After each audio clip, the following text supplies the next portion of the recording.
Shalom to you Hebrew Israelites, to the hopeful elect, to the elect of Israel, you so-called Negroes, Latinos, Native Americans, West Indians, and Haitians. So first and foremost, I'm going to give all praise, honor, and glory to Yahweh, Bahashem Yahushua, Bahashem Rekal Kodash. Double honors to the apostles and elders, bishops and elders of Great Millstone, who well, teach well, who are the apostles and elders of all of Israel, whether accepted or not. And a sincere salutation to all the occupants pushing this truth and believing in the truth that the full winds of the earth, the entire world, shed light for those who elect. Shalom to the outlaws who are listening, learning. Ye from sisters who are listening, learning. Coming up to another lesson of truth, facts, faith, and edification. Another day of edification. Lord, what's be edifying? I'm sorry from Jim Master Camp. And I titled this lesson, Living in the Shadow of Death, where there is no order and anything is possible. And anything that's possible, you could be wicked. You could be wicked here in any type of way. As long as you are following the standards, the code, the statute of the so-called white man. You can do anything here as going against your help by Shema Rashad. You can follow any philosophy. It don't matter what religion it is. You can worship any idol here, right? You can walk around, smoke chemical marijuana. It's okay for men to be wearing boy shorts, skinny jeans, and Crocs.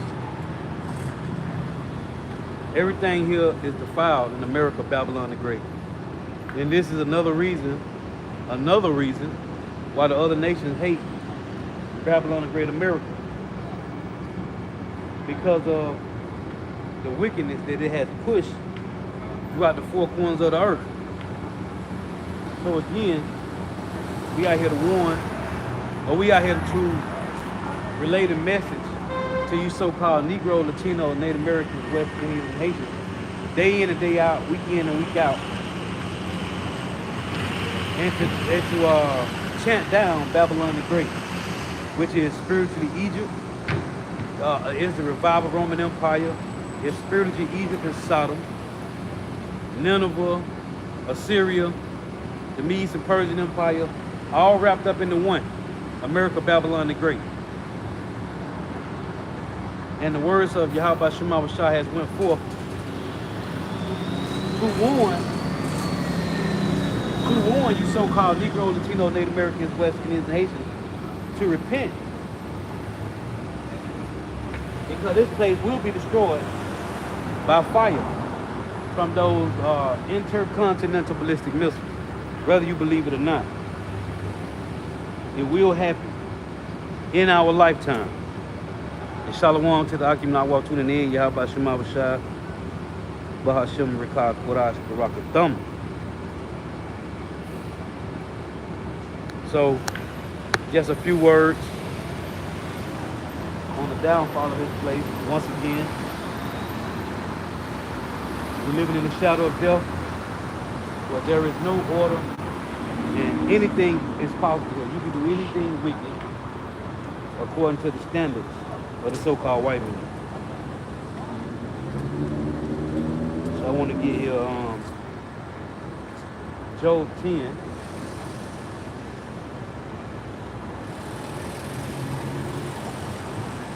Job 10 and 21 it reads, Before I go whence I shall not return, even to the land of darkness and the shadow of death, a land of darkness as darkness itself, and of the shadow of death without any order, and where the light is as darkness. And you can thank the so-called white man for this, because he's the one that has turned the world upside down. As it says in Isaiah, let me read this. This is Isaiah 5, in verse 20. Woe to them that call evil good and good evil, that put darkness for light and light for darkness, that put bitter for sweet and sweet for bitter. And you could thank the so-called white man for doing this. This is Isaiah 29 and 16. I may have to move like it's start raining. Isaiah 29 and 16 to read, surely your turn of things upside down shall be esteemed at the potter's place. Or shall the works of him that made it, he made me not? Or shall the thing framed say of him that framed it, he have no understanding? So, let me get this in Isaiah 24, because it said, surely your turn of things upside down shall be esteemed at the potter's place, right? In Isaiah 24 and 1 it reads, because the Lord controlled the so-called white man. The Lord had the so-called white man create, the Lord had the so-called white man to create GMO food, to spray chemtrails in the air, to contaminate the waters, to promote the alphabet community in the schools, to little children. They are the one that pass these bills and promote the alphabet community to teach in the schools, man. And to cause the kids, to get a kid, to have the kids thinking that there's another option, that if I want to be like this, I can. And this is why they're going to get put to death by Yahweh Shema Rashah. But the Lord got the so-called white man turn the earth upside down. As it says in 2nd Ezra, the kingdom of heaven can't come, lest this place be turned upside down. This is Isaiah 24 and 1. Behold, Yahweh will make it the earth empty, and make it waste, and turneth it upside down, and scatter abroad the inhabitants thereof. So the Lord got the world, the Lord got the so-called white man doing this. And it shall be as with the people, so with the priest, as with the servant, so with his master. That's why I say, what is that? Proverbs. Let me get this. See, we can point fingers, man. What is that? Proverbs 29 and 12. It reads, if a ruler hearken to lies, all his servants are wicked. So, who's ever in rulership of the earth, this is why the earth is in dire straits with chemtrails and GMO food, contaminated water. This is why the alphabet community got equal to act rights, which is against the Lord, man. Because it's those who's in rulership that's promoting this wickedness. Making 3D printed steaks. That's madness, man. This is Proverbs 29 and 4. The king by judgment established the land, but he that receiveth gifts overthroweth it. See? It say the king by judgment establisheth the land, but he that received gifts overthroweth it, man. So this is not established by righteous judgment. This is what the Lord said in what's this? James 2 and 13, right? Let's read that. And then we'll go back. James 2 and 13. He gonna be showed no mercy, man. This is James 2 and 13 to read. And I left my rag, man. I'm sweating. It's hot damn barefoot out here, man. For real.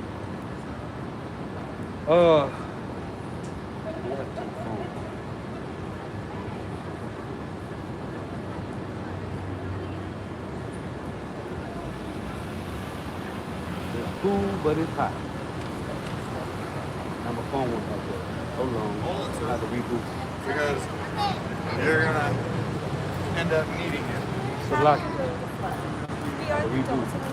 But as it say in James 2 and 13,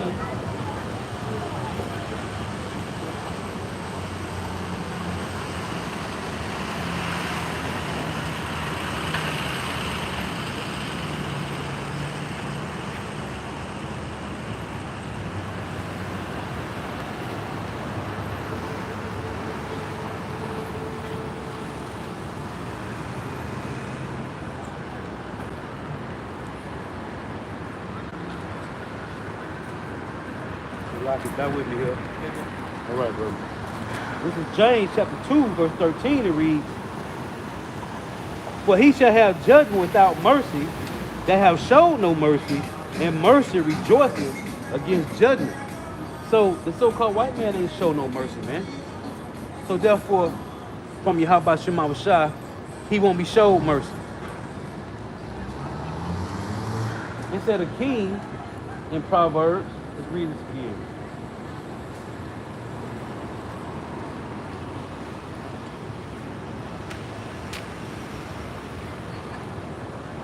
In Proverbs, what was that? Proverbs 29:4 it reads, the king by judgment establisheth the land, but he that receiveth gifts overthroweth it. So if they are not establishing judgment in the earth, man, at least you go to their court system. At least you go to their court system and they judge you by their penal codes, by their statutes. They don't judge you according to the Bible. But then they say the Bible is the book of the land. The Bible is the laws of the land.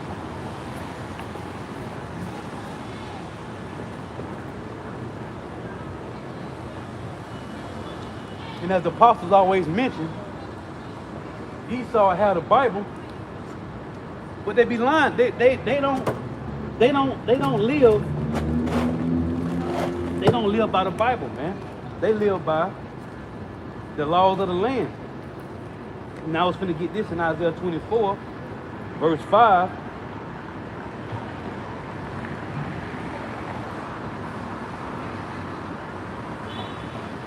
And this goes all the way back to Cain, man, because the earth is defiled. Isaiah 24:5, it reads, verse 4 reads, the earth mourneth and fadeth away. And this is I quoted, let me get this in 2nd Ezra. Yeah, she got nominated for Best Supporting Actress. In 2nd Ezra 6:20, right? No, she got nominated for Best Lead Actress. Let's read this. And she didn't win. But yeah, we were both 2nd Ezra 6:20, which is a precept to what I'm about to read in Isaiah 24. And when the world that shall begin to vanish away shall be finished, then will I show these tokens. Listen. And when the world that shall begin to vanish away shall be finished, then will I show these tokens. So in the 60s, when the Lord had Elder Abba Bivens come on the scene, that was the downfall of America, man. That was the beginning downfall of the so-called white man's kingdom. Going back to 1929 with this crash, right? The Lord said in Obadiah 1, when they set their nest amongst the stars, this will he bring them down. So when they set the space station up, according to Obadiah 1, the Lord said that's when you're going to begin to make the so-called white man's kingdom fall. So the crash of 29, right? That's when it really hit hard, man. Then they had another crash, right? Then they set the space station up in the 60s. And that's when the Lord had the truth on the scene. So it says 2nd Ezra 6:20. And when the world that shall begin to vanish away shall be finished, then will I show these tokens. So the Lord started showing the tokens, the prophecies, that's what tokens is, the prophecies, in the 60s. And that was the downfall of the so-called white man's kingdom in the 60s when they set the space station up. Right? And when the world that shall begin to vanish away shall be finished, then will I show these tokens. So here's the reason why this is happening. The Lord is saying, this is why this is happening. Read this. The books shall be opened before the firmament, and they shall see all together. So here come the internet, the World Wide Web, the unicorn being established, so we can link the precepts in the Bible to things that's on Google, to the things that was written down, that that so-called white man started to write down their history, started to document everything, right? Just like when you go to that, when you go to the mark of the beast, the word mark, right? It goes to Karama, right? Karak, then Karak go to Grapho, which means right. When you go into the definition in the blue letter. See, they've been writing down their history. Well, the scripture was already there, man. It just wasn't nobody able to break it down. So as it say, as the world, let me read this one more time. Because everything is making sense, man. It was not making sense. Everything has made full sense through the Holy Spirit, man. 2 Ezra 6 and 20. And when the world that shall begin to vanish away, then it's like, and when the world that shall begin to vanish away shall be finished, then will I show these tokens. The books shall be opened. The books shall be opened before the firmament, and they shall see all together. So now everybody see, more or less now, with the unicorn, the World Wide Web, the internet, right? Mainstream media. Mainstream media is talking about the intercontinental missiles and the micro sea hill, man. The mark of the beast. Those are the main two. That's mainstream news, man. Well, now all the world see. Like we always say all the time, when you see judgment happening in the news, the average person be like, man, that's crazy that happened. Well, they don't understand that's prophecy, but we do. But the Lord said the world, he said, they shall see all together. Everybody see what's going on, man. Everybody. Right? Now you got these wacky Christians trying to tap into the scripture because they've been watching the apostles, man. Everybody watching the apostles and doing their own thing. Like Apostle Hall said, they get a little bit from GMS, a little bit from over here, a little bit from here, and they doing their own thing. Well, the world, everybody's seeing all together, man. This is Isaiah 24 and verse 4. The earth mourneth and fadeth away. The world language and fadeth away. That's what it just said in 2 Ezra 6 and 20, man. Same thing. The haughty people of the earth do language. The proud, arrogant people, right? Which begin with the so-called white man, but he done pushed that to you so-called Negro, Latino, Native Americans, West Indians, and Haitians. And now all the nations, man. Everybody got a proud spirit on them, man. Even broke niggas. Even people that's broke got a proud spirit, man. Fat women is arrogant now, man. What the hell? They might be cute as shit. Most of them is, most of the time. But they arrogant. Proud spirit. That's America, man. Everybody living in that's what the Lord say, talk no more so exceeding proudly. Let not arrogance come out of your mouth. That's everybody, man. Everybody got an arrogant and proud spirit now, for no reason. Well, that's because the world is fading away, man. And the haughty people of the earth do language.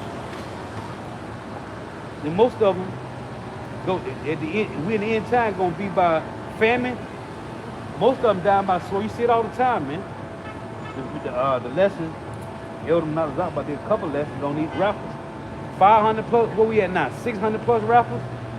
I did a video on these young niggas. 600 plus rappers, man, just dropping dead, man. All from gun violence. That's the modern day sword the Bible talks about. They shall perish by the sword. The world is fading away and languishing. Why? Because of the so-called white men, because of the wrong rulers, man. As the scripture called them children. In Isaiah 3 and 12. It say children are our oppressors. The so-called white man is a child. His mind is a child, man. He don't develop. They would never develop, man. If they did, a person with a developed mind would want to see, live and breathe clean air and eat clean food, good food, man.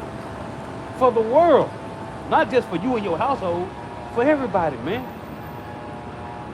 Everybody's supposed to be doing good, man. But they in their lot. And it's so messed up. I can see any nation is trying to make sure that nation is good. But his own nation ain't even good, man. It's only a small portion of his people that's good.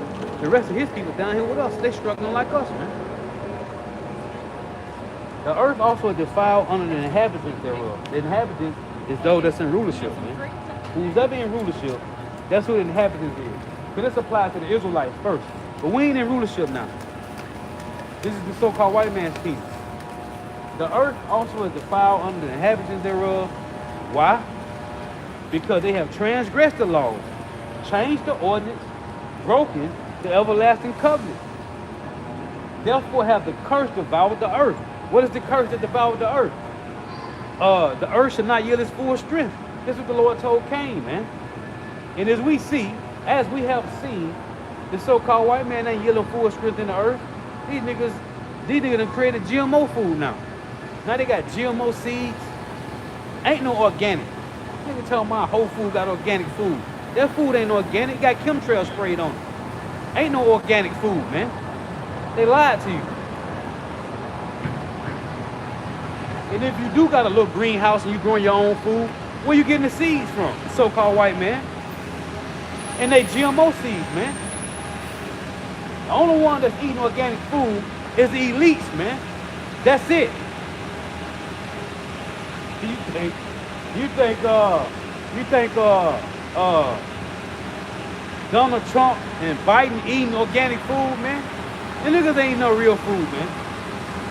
Kamala Harris and them ain't eating no real food, man. They shit organic too. They shit is chemtrail and GMO too, man. Only one eating organic food is the elites, man. Therefore have the curse devoured the earth, and they that dwell therein are desolate. Therefore the inhabitants of the earth are burned, and few men left. These few men is going to be the elect of Israel, whoever they are, and the elites will be hiding in the bunkers. The new wine mourneth. The new wine mourneth. Divine languisheth, all the merry-hearted do sigh. This new wine, the ways, the philosophies of the world, the philosophies of the so-called white man, this is the new wine, man. They say the new wine mourneth, and the vine languisheth. This vine is the extension of the so-called white man. All the merry heart do sigh, the mirth of tabrets ceaseth, that music, the noise of them that rejoice endeth, the joy of the heart ceaseth. They shall not drink wine with a song, strong drink shall be bitter to them that drink it. The city of confusion is broken down, every house is shut up that no man may come in. And that's coming, man. But we living in confusion right now. Kids want to be the opposite. Grown folk want to do the opposite. That is said in Isaiah 5. They call bitter sweet and sweet bitter, right? They have turned the world upside down. But the Lord is doing this purposely to destroy 2/3 of his people, man. 2/3 of you so-called Negro, Latino, Native Americans, West Indians, and Haitians got to be destroyed because they refuse to repent. They want to continue in killing each other, doing drugs, committing adultery. Everything is partying and just bullshit, man. To just say it frank. That's what 2/3 of people want to do. They want to party and bullshit. Just like in Exodus 32, when Moses went to go get the laws from the Lord, it said soon, they said, we don't know what happened to Moses. They told Aaron, make us a bull, right, to worship, a calf. And it said they rose up to eat and drink and to play, man. And that's how 2/3 of people love to do is playing. They like to play, man. And as Apostle Dubois went into the word fun, which the word fun is a Latin, is it Latin and Greek? Which the word is divertimento. The word fun means divertimento, which means divert your mind from the truth, man. To divert your mind from what's reality. And reality is America finna burn, man. It's finna burn. It's finna burn like a harlot in the ancient time, man. Like a witch. Let's say that. It's finna burn like a witch in the ancient time. Because a harlot, we had harlots in the ancient time. And I was thinking about this too a lot. I've been mentioning it. So you got the men that had daughters, right? A woman should never be on her own, man. Period. No time. Not even for 5 minutes. A woman should not be able to think for herself, nor be on her own. And the scriptures prove it, man. The scriptures prove that. I was reading Sirach 42 when it said a man waketh for his daughter, but he don't know. Her little hot box ass man try to sneak out because he ain't married her yet. Because once they reach that point, that period, when it said in 1 Corinthians when she reached her flower and need so required. That's in 1 Corinthians. Then she supposed to get married off. The father supposed to marry her to another righteous man, right? So you go from your father's house to your husband's house.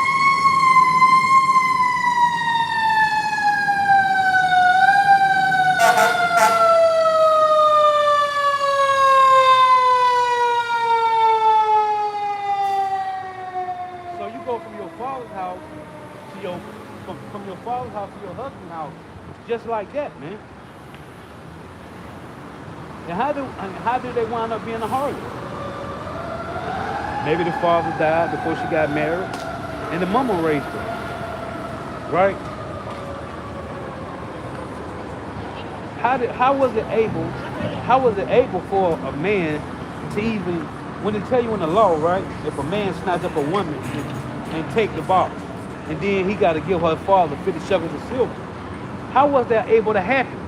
If she had a father, the father would have married her to a righteous man. So if that happened, because even if she like, I want to go to the marketplace and go grab something. Nah. Your father ain't finna let you leave the crib like that. Or maybe he had somebody to go with you to the market, right? They ain't go by themselves, man. We talk about righteous men that had daughters that knew the box was hot. They ain't married yet. They're going to get married, but then she want to go to the marketplace? No, she can't go. So how was it possible for a man to see a woman and ask her, oh, you married? She like, no, I don't got no dude. He like, well, shit, let's, what it is? I like you. I want to make you my wife. Because she was in the midst between, maybe the father died and she was raised by the mama. I'm sure she had uncles, right? But I slipped through the cracks. Because women is sneaky as hell, man. I done crawled in windows growing up. I done crawled in windows when the mom and daddy was home asleep, man. I done did it. I know how it go. We know, man. So for a woman to slip up and the dude snatch her up, and maybe something happened, or the father wasn't there, or she snuck out. Because it happened all the time. But a woman don't supposed to be on her own, man. Period. But anyway, the reason women get together abroad is because of the so-called white man. And as Elder Malcolm was making a point years ago, how the so-called white man put a truckload of guns in Chicago and left the door unlocked, man. And niggas just went and grabbed the guns. One day, Jake, somewhere, stumbled upon these guns. Now the hood got Uzis and Mac 10s and Mac 11s, man, and pistols. And all type of weapons. They did that, man. This is why these men out here, these Jakes, is bugged out. The niggas, the so-called white man set up for a man not to be in the house. Everybody know about this, man. This is all facts. And as it say in Mark 3, let me read this. This is Mark chapter 3, in verse 27 it reads, no man can enter into a strong man's house and spoil his goods, except he will first bind the strong man, and then he will spoil his house. See? And this is what they did, man. They got rid of the men, and then they took the house. Right? They got rid of Jake. They got rid of so-called Negro, Latino, Native Americans, West Indians, and Haitians. And the women was open for the taking, man. And it looked good to them. Because at this point, they done passed progress, man. They doing their thing now. Women buying airplanes. There may be one or two. They still trying to get past that point. I think it's like one or two women flying airplanes. Maybe one. I saw an article a little while ago. You got women driving buses.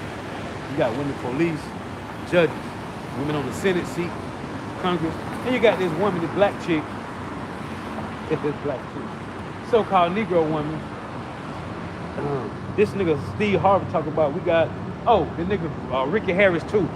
Talking about we got a black woman in this. What's the woman? I forget her name, but they asked her what's the definition of a woman. She talking about, excuse me? When he said, what's the definition of a woman? She tell me she ain't know. The lady that's supposed to be one of the first blacks in the Senate. Then you got the black judge. I forget his name. Clarence something. One of the judges. One of the, what do you like the Senate. Supreme Court judge. Right? So Steve Harvey and them and Ricky Harrison told me, see, we moving up. Progress. Black woman in the Senate, and there's a Latino woman in the Senate and Congress. Man, ain't no progress, man. It show you how far we have failed as a nation of people, man. As the Lord said in Jeremiah, but you got to first bind the strong man. In Jeremiah 31 and 22 it reads, how long wilt thou go about, O thou backsliding daughter? For Yahweh have created a new thing in the earth. A woman shall come past a man. Why? Because they removed the strong man. That's why. They couldn't have did this if the Lord had his hand on us the whole time. But the Lord hid his face. See, this is a taunting proverb to us. As men, as the men of Israel, it's a taunting proverb to see our women over us, man. That's what that is. A taunting proverb, when you look it up, means it's a mocking. It's a mocking song, man. But the so-called white man did. I'm making the point, the so-called white man did that, man.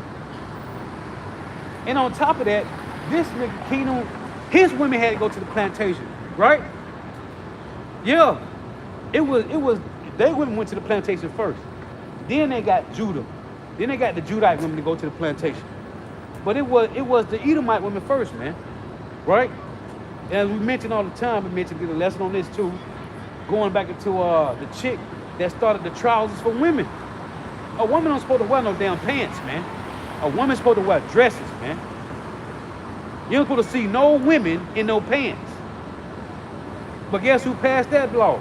So-called white man did, man. And it was his own women that was wearing dresses. Then he told them they can wear pants. Show you how stupid he is. He's a child, as the scripture say. You know, I'm looking now, Edomite women with dresses on right now. It's rare to see I see a Judite, who look like she could be Northern Kingdom, but most likely Judah with that nap-ass afro she got, with dresses on, man. But then you see women with pants on, like, that shit is off. But this is all the reason why he got to be destroyed, man.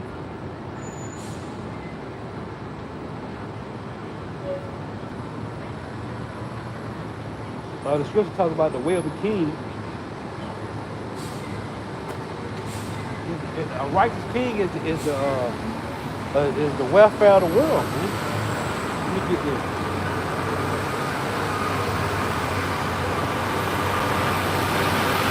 Ecclesiastes 10:1. A wise judge will instruct his people, and the government of a prudent man is well ordered. As the judge of the people is himself, so are his officers. And what manner the ruler, and what manner of man the ruler of the city is, such are all they that dwell therein. And as the Lord said it in Deuteronomy 28:64, Deuteronomy 28:48, you got to go to the end before the one of all things. That's why I read that Isaiah 24:1 and verse 2 said, as with the priest. Right? Let me go back to that. See, we had to go to the so-called white man for the one of all things. And they knew the Lord hid his face from us. The elites knew. So that's why they said in Jeremiah 50, we offend not, because they sin against the Lord. So they know. So they're like, man, we got them now. We can do whatever we want to do with them. We got them. Hey, because they had to get us first. I said this before. They had to get us first. And then they took the land. See, first we got to pretend to be them. And if we can deceive the world through our philosophy and religion that we them, and then we take the land, we got them. The Lord hid his face. Isaiah 24:2. And it shall be, the Lord said, because he's going to turn the world upside down, which putting the so-called white man on top, put us on the bottom. Behold, Yahweh maketh the earth empty and maketh it waste, and turneth it upside down, and scattereth abroad the inhabitants thereof. And it shall be as with the people, so with the priests. We got to follow the religion of the so-called white man. That's what happened. Roman Catholic dogma. It don't matter if you Baptist, Methodist, Pentecostal, Protestant, Catholic, Seventh-day Adventist, Jehovah's Witness. You is following the priest, which is who? Roman Catholic dogma, man. That's why I said Revelation 16, right?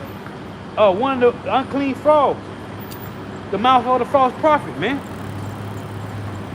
And it shall be as with the people, so with the priest, as with the servant, so with his master, as with the maid, so with her mistress. Now you got our women want to wear blonde hair. Why? Because the maid is following the mistress. As with the buyer, so with the seller, as with the lender, so with the borrower, as with the take up usury, so with the give up usury to him. So who's doing the selling? Who's spending the money? The so-called white man. Who's doing the selling? The so-called white man. Who's doing the buying? You so-called Negro, Latino, Native Americans, West Indians, and Haitians, because we you Negroes, Latino, Native Americans, you the biggest commodity on the planet. You the biggest what is called consumers. Pimp C said, pussy is a commodity, but dick sell better.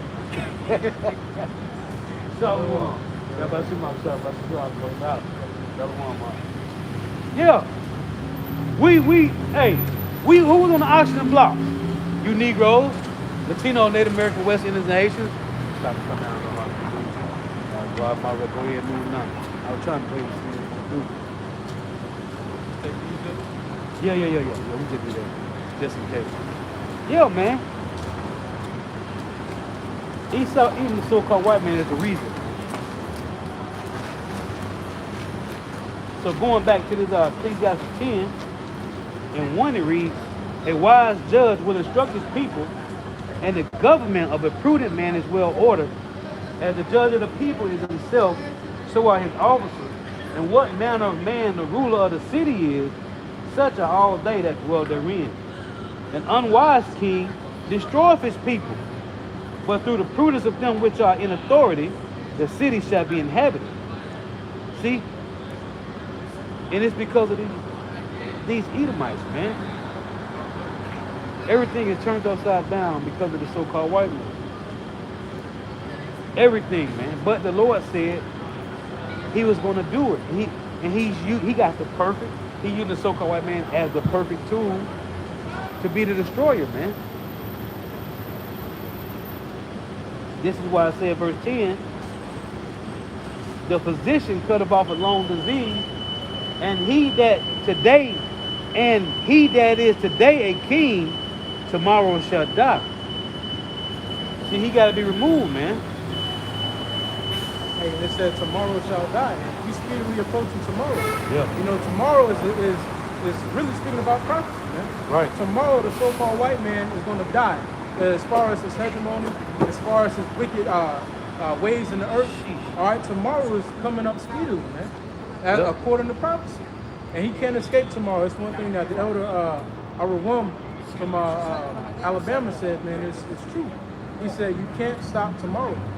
You know, tomorrow is always going to come. Right. It's an unstoppable force, which is prophecy, man. And the so-called white man can't escape it. You know, his tomorrow is coming up upon him. Isaiah 29 and verse 15. It says, I'm going to start at 14.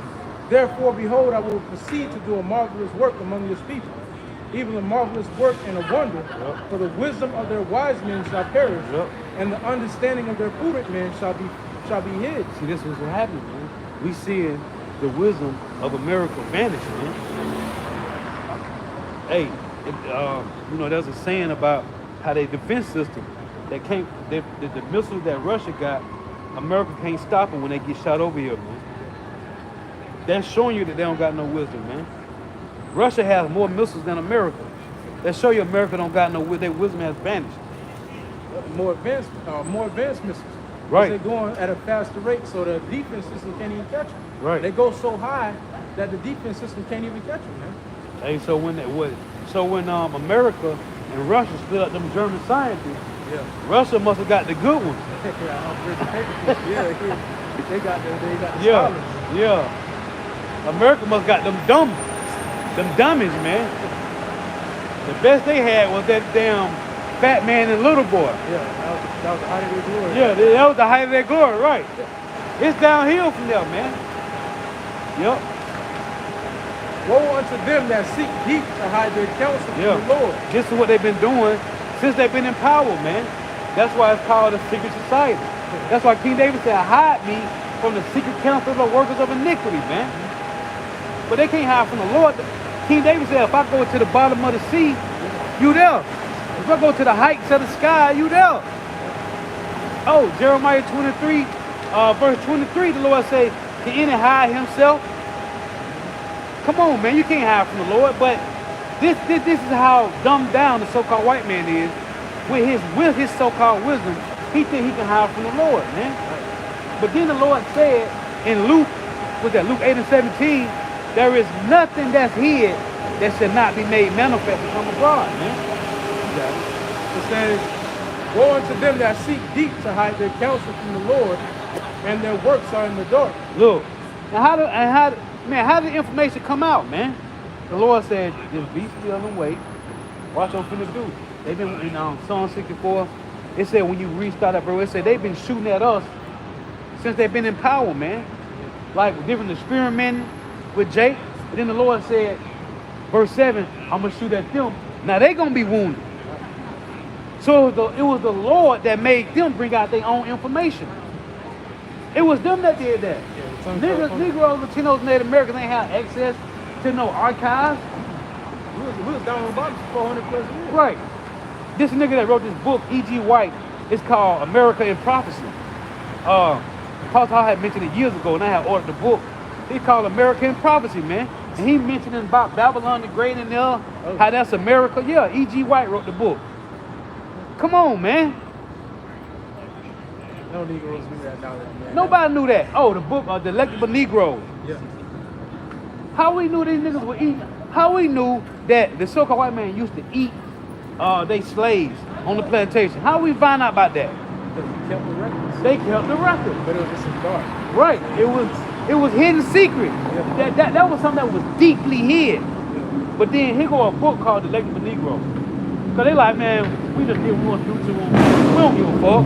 Here, read it. That's why they put out the slavery movies too. Like, Right. you can't do nothing. You can't do that. Yeah, we did. Like the guy told you. Yeah, we did that.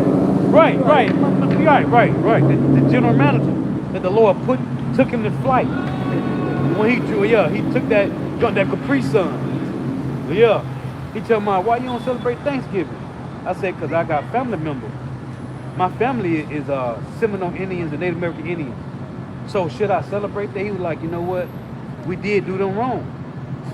And I prayed to the Lord that he put him to flight, and the Lord put him to flight in 2020. Yeah. You got it. It says, But at least he admitted it though. Yeah. He admitted and said, yeah, you know what? We did do the Indians wrong. He told me that. OGM, man. We did do them wrong. but even though they say that, they don't think that there's any recompense Right. coming. Right. They think that that's the end all be all. They just gonna get over on Jake, and there's nothing we can do about it. They put out these slave movies showing you how bad they did us. Django, 12 Years a Slave, all those roots. They show you how bad they did Jake. Goodbye, Uncle Tom. Yep, Goodbye, That shit'll make you throw up watching That that shit's shit. terrible. You watch these things and they expect you to go to work on Monday with a happy face. Right. Like nothing happened. Emancipation, new movie, Will Smith. Yeah, that was terrible. With the dude with the lashes on his back. Yeah. Man. Hey, and that's why now, Lord willing, I'm gonna have his ass on the plantation. My old GM boss, he up there waiting on me. Yeah. Lord willing. It's 17. He waiting on me. Yeah, you got it. Woe unto them that seek deep to hide their counsel from the Lord, and their works are in the dark. And that goes to the title of the lesson, man. You know, the valley of shadow of death. Man. Yep. Their works are in the dark. This is the shadow of death. Yep. Everything here is hid as far as wisdom and true righteousness. Yep. The so-called white man has dug deep to hide righteousness. Yep. But now it's all coming back up according to God. Hey, because of Deuteronomy 32, the Lord say he gonna rain his doctrine down this dew, and it said it's still. So now, this dark place is full of light. Yep. It's full of light now. Ain't no more dark. You got to go somewhere off the shores of Alaska some damn well. You got to go to the Bermuda. And you got to find, it's the light has covered the earth. That's Habakkuk 2:14. Yeah, this brother's in Alaska too. Right. It said the glory of the knowledge of the Lord shall cover the earth like waters cover the sea. So all the hidden places the so-called white man had, it must be in their houses over there in France and London. Right. Because it damn sure ain't on the streets no more. It says, hey, and it's a beautiful point because light has covered the whole world. There's Right. nowhere you can go Right. without seeing or hearing the message of the gospel. Yep. You go on Yep. Snapchat, TikTok, YouTube. You go on the highways of your chief place of commerce. Yep. Everywhere you go, the light of the Lord is there. You can't escape it. Can't escape, man. Yep. And they say, who seeth us and who knoweth us? Surely a turning of things upside down shall be esteemed as the potter's clay. For shall the work say of him that made it, he made me not? Or shall the thing framed say to him that framed, he have no understanding? I had read that earlier, spirit. This is Isaiah 9 and verse 2. The people that walked in darkness have seen a great light. They that dwell in the land of the shadow of death, upon them have the light shine. Right. That's the Lord's elect, man. The light is shining upon, first and foremost, us to the hopeful elect. We hope that we're at that number. But the light has shined upon us, man. You know, and the brothers and sisters across the four corners of the globe. The light has shined upon us, especially here in the valley of shadow of death. This place here is like no other, man. Yep. There's never been a kingdom like this to where wickedness has been this much, man. So the height. They have magnified. This is the height of wickedness. This is what it's called, the pinnacle. Yeah. You got it. And it's truly a miracle that we even have this light, man. Yeah. Because when you're in the darkness and it's pitch black, it's any little light is glorious, man. Right. And the Lord showed us mercy and gave us the whole light and illuminated our path, Lord willing, to salvation. Again, it reads Isaiah 9 and 2. The people that walk in darkness have seen a great light. They that dwell in the land of the shadow of death, upon them have the light shine, man. And Yahweh said that, if you can grab that for me,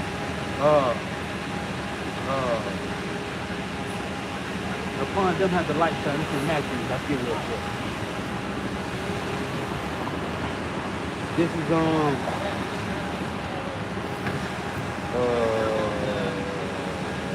2 Corinthians chapter 10. In verse 4 it reads, for the weapons of our warfare are not carnal, but mighty through God to the pulling down of strongholds. The stronghold is all the way to the so-called white man, which to sum it all up, rudiments. As it said in Colossians 2 and 8, the tradition of men, the rudiments of the world, and not after Mashiach. So it said the stronghold is the rudiments of the so-called white man. Casting down imagination and every high thing that exalted itself against the knowledge of God. And that's what the so-called white man did. He exalted himself above the Lord, man. He exalted everything above Yahweh Shema Shah. He said, I'm going to sit in this seat in 2 Thessalonians 2 and 4. It reads, casting out imaginations and every high thing that exalted itself against the knowledge of God, and bringing into captivity every thought to the obedience of Mashiach, and having in a readiness to revenge all disobedience when your obedience is fulfilled. See, so now our obedience is being fulfilled, then we are standing boldly for Yahweh Shema Shah, man, revenging all disobedience. Anything against the gospel, we're going to stand in great boldness, man. You found it? Yep. Matthew 4 and 16. Yep, that's it. The people which sat in darkness saw Right. a great light. Right. And to them which sat in the region and shadow of death, Yep. light is sprung up. See, this goes back to what I read in Isaiah 9. That's in the red? That's right. Okay, so the Matthew's writing that, man. Now we have, read it one more time. The people which sat in darkness saw great light. And to them which sat in the region and shadow of death. And this is that region, America, Babylon the Great, man. This is that region, you got it. Light is sprung up. Right, the light is sprung up. Then the Lord said that he was going to rain down on us, and get Isaiah 44, and they shall spring up like grass among the water courses. Isaiah chapter 44 and 4. It says, 3. For I will pour water upon him that is thirsty, Right. and floods upon the dry ground. It said upon him that is thirsty. 2/3 ain't looking for this. 2/3 ain't thirsty for y'all about your mama Shah Shalom. 2/3 ain't thirsty. Oh, what's that? Matthew 5 and 6. It say, blessed is he that thirsts and hunger after righteousness, man. 2/3 ain't thirsty. Most of these niggas don't even drink water. They good with being dehydrated all day off beer. Them niggas don't drink water, man. They definitely ain't going to the spiritual fountain. Right. That nigga be talking about, man, I feel dehydrated, but niggas still drinking beer. Nigga, drink some water. Right. Nigga drinking juicy juice with the Tampico, all that shit. Shalom.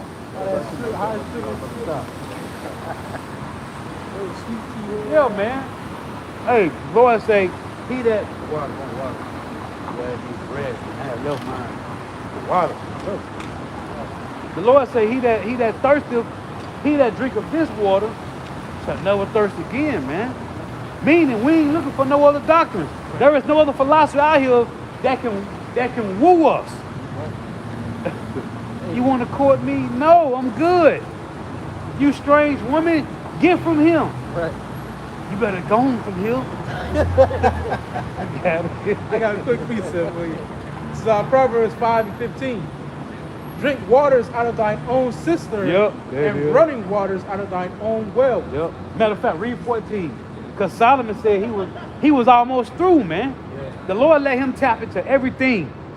That's why Romans 15 and 4 say, things written aforetime go for our learning. So we look at our forefathers and like, man, the Lord let Solomon, he tapped into everything and snatched them back up out of it, man. Right before it was over. When you think about that, that's cold, man, because the foundations of everything we see, all wickedness that we see today, the foundation of King Solomon tapped into Tapped that. into all of it, man. And he said, like the brother said, he said, I was almost through, man. He was almost through. That's why the mercy of the Lord, Because the sure mercies of David, dude. man. And those sure mercies of David have been placed upon the elect, man. Yep. The hopefully elect, because being a part of this wickedness, we were almost through. That's cool, man. Yep. And we didn't even tap into half the stuff Right. Solomon did. Not even half, not even a quarter of that shit. And we was almost through, man. For real, man. And the Lord gave us rivers of living water through the form of this word. Yep. It's Proverbs 5 and 14. I was almost in all evil in the midst of the congregation and assembly. Yep. Drink waters out of thine own cistern, and running waters out So of thine... look, read that again, because after he said that, read 14 again. I was almost in all evil Right. in the midst of the congregation and assembly. So right after that, he like, Drink waters out of thine own cistern, right. and running waters out of thine own well. Solomon like, look, man, you ain't even gotta know the details. Just know I was there, man. So listen, drink water that the Lord gave us. You got it. Let thy fountains be dispersed abroad, and rivers of water in the streets. That's in the highways and hedges. That's brothers standing in the highways and hedges, warning Jake, man. The truth, live streams, right? That's the living water flowing everywhere, man. You got it. Let thy fountains be dispersed abroad, and rivers of water in the streets. Let them be only thine own, Right. and not strangers with thee. That's the Ephesians 4. It says it's only one gospel, man. You got it. Let thy fountain be blessed, and rejoice with the wife of thy youth. Right. And that wife is so filled, man. You got it. Let her be as the loving hind in the pleasant robe. Yep. Let her breast satisfy thee at all times. Wisdom. They're talking about wisdom, man. This is the best titties you're gonna ever suck. Go ahead. And let her and be thou ravished always with her love. Hey, and I was a titty babe. I love titties. So why do y'all about Shema Rashad? Believe me to the right titty. Right. Real talk. Yeah. Go to zone? Yeah. You got it. This is Psalms 119 and 111. Thy testimonies have I taken as an inheritance, Salaki, as an heritage forever, for they are the rejoicing of my heart. Read it again. That's fine. Psalms 119, 111. Thy testimonies have I taken as an heritage forever. Right. For they are the rejoicing of my heart. Hey, because we know the truth, man. And as the scripture say the truth, was that John 8:32?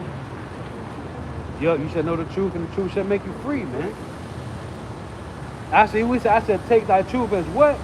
One more time with that precept. Like, that's beautiful, man.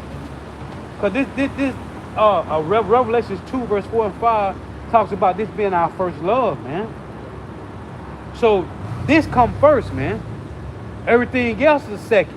You got it. And it said in Proverbs, it said, let her be as the wife of thy youth. Right. Beautiful. Right. Thy testimonies have I taken as an heritage. See? Forever. Thy testimonies, man. Have we taken for a heritage forever? Go ahead. For they are the rejoicing of my heart. Right. This is truth, man. Ain't nothing else, bro. Ain't nothing else better than this, man. This is it. All the searching we was doing, looking, we found it, man.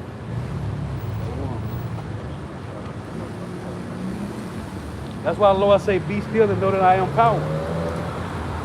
And as I love to make the point about Psalm 73, the Lord has awakened, man. The Lord has awakened.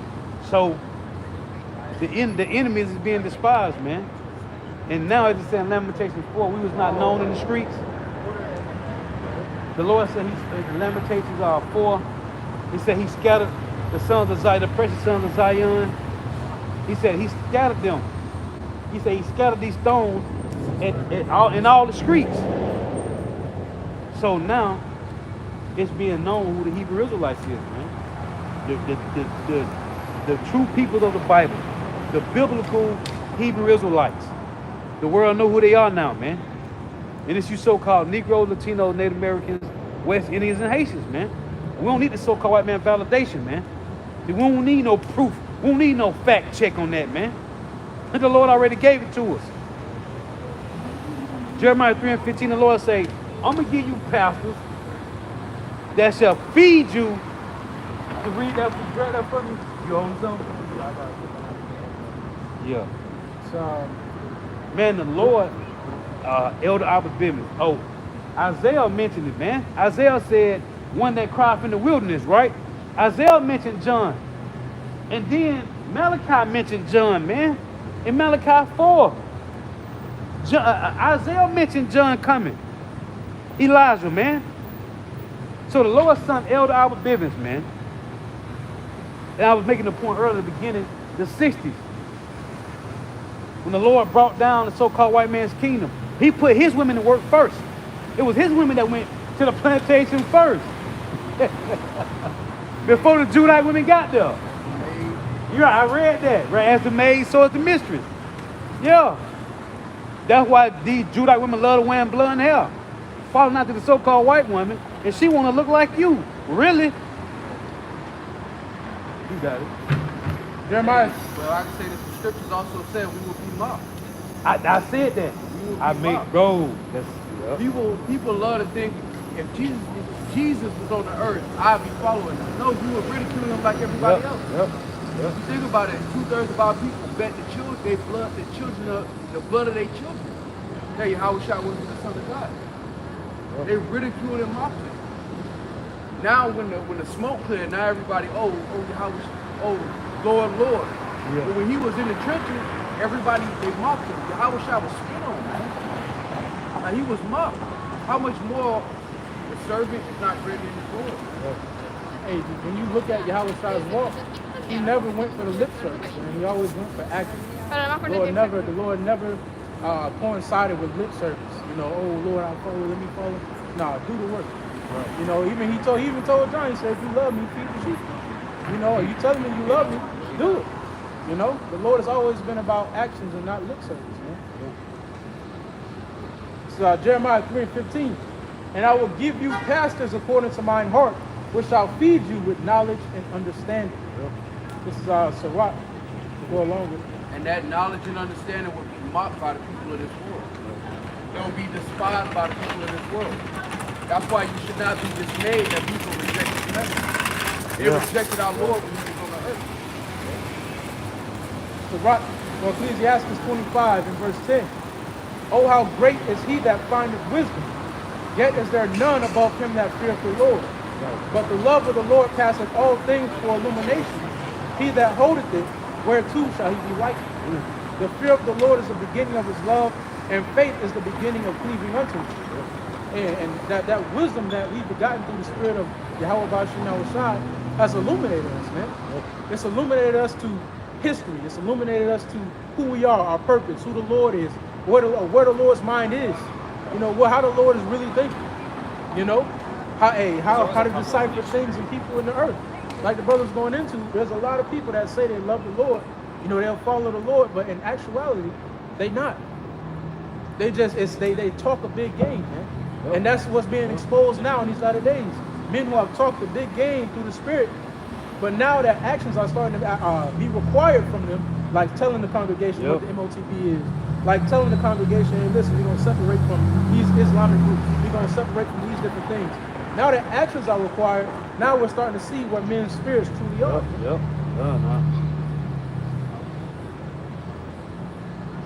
This is Ecclesiasticus 4 and 24. For by speech wisdom shall be known, Right. and learning by the word of the tongue. And the deeper you go, the more simple it becomes. You really go deep just to go back and being simple again. But you're more simple with understanding. That's why you notice how apostles, they go over the same scriptures now.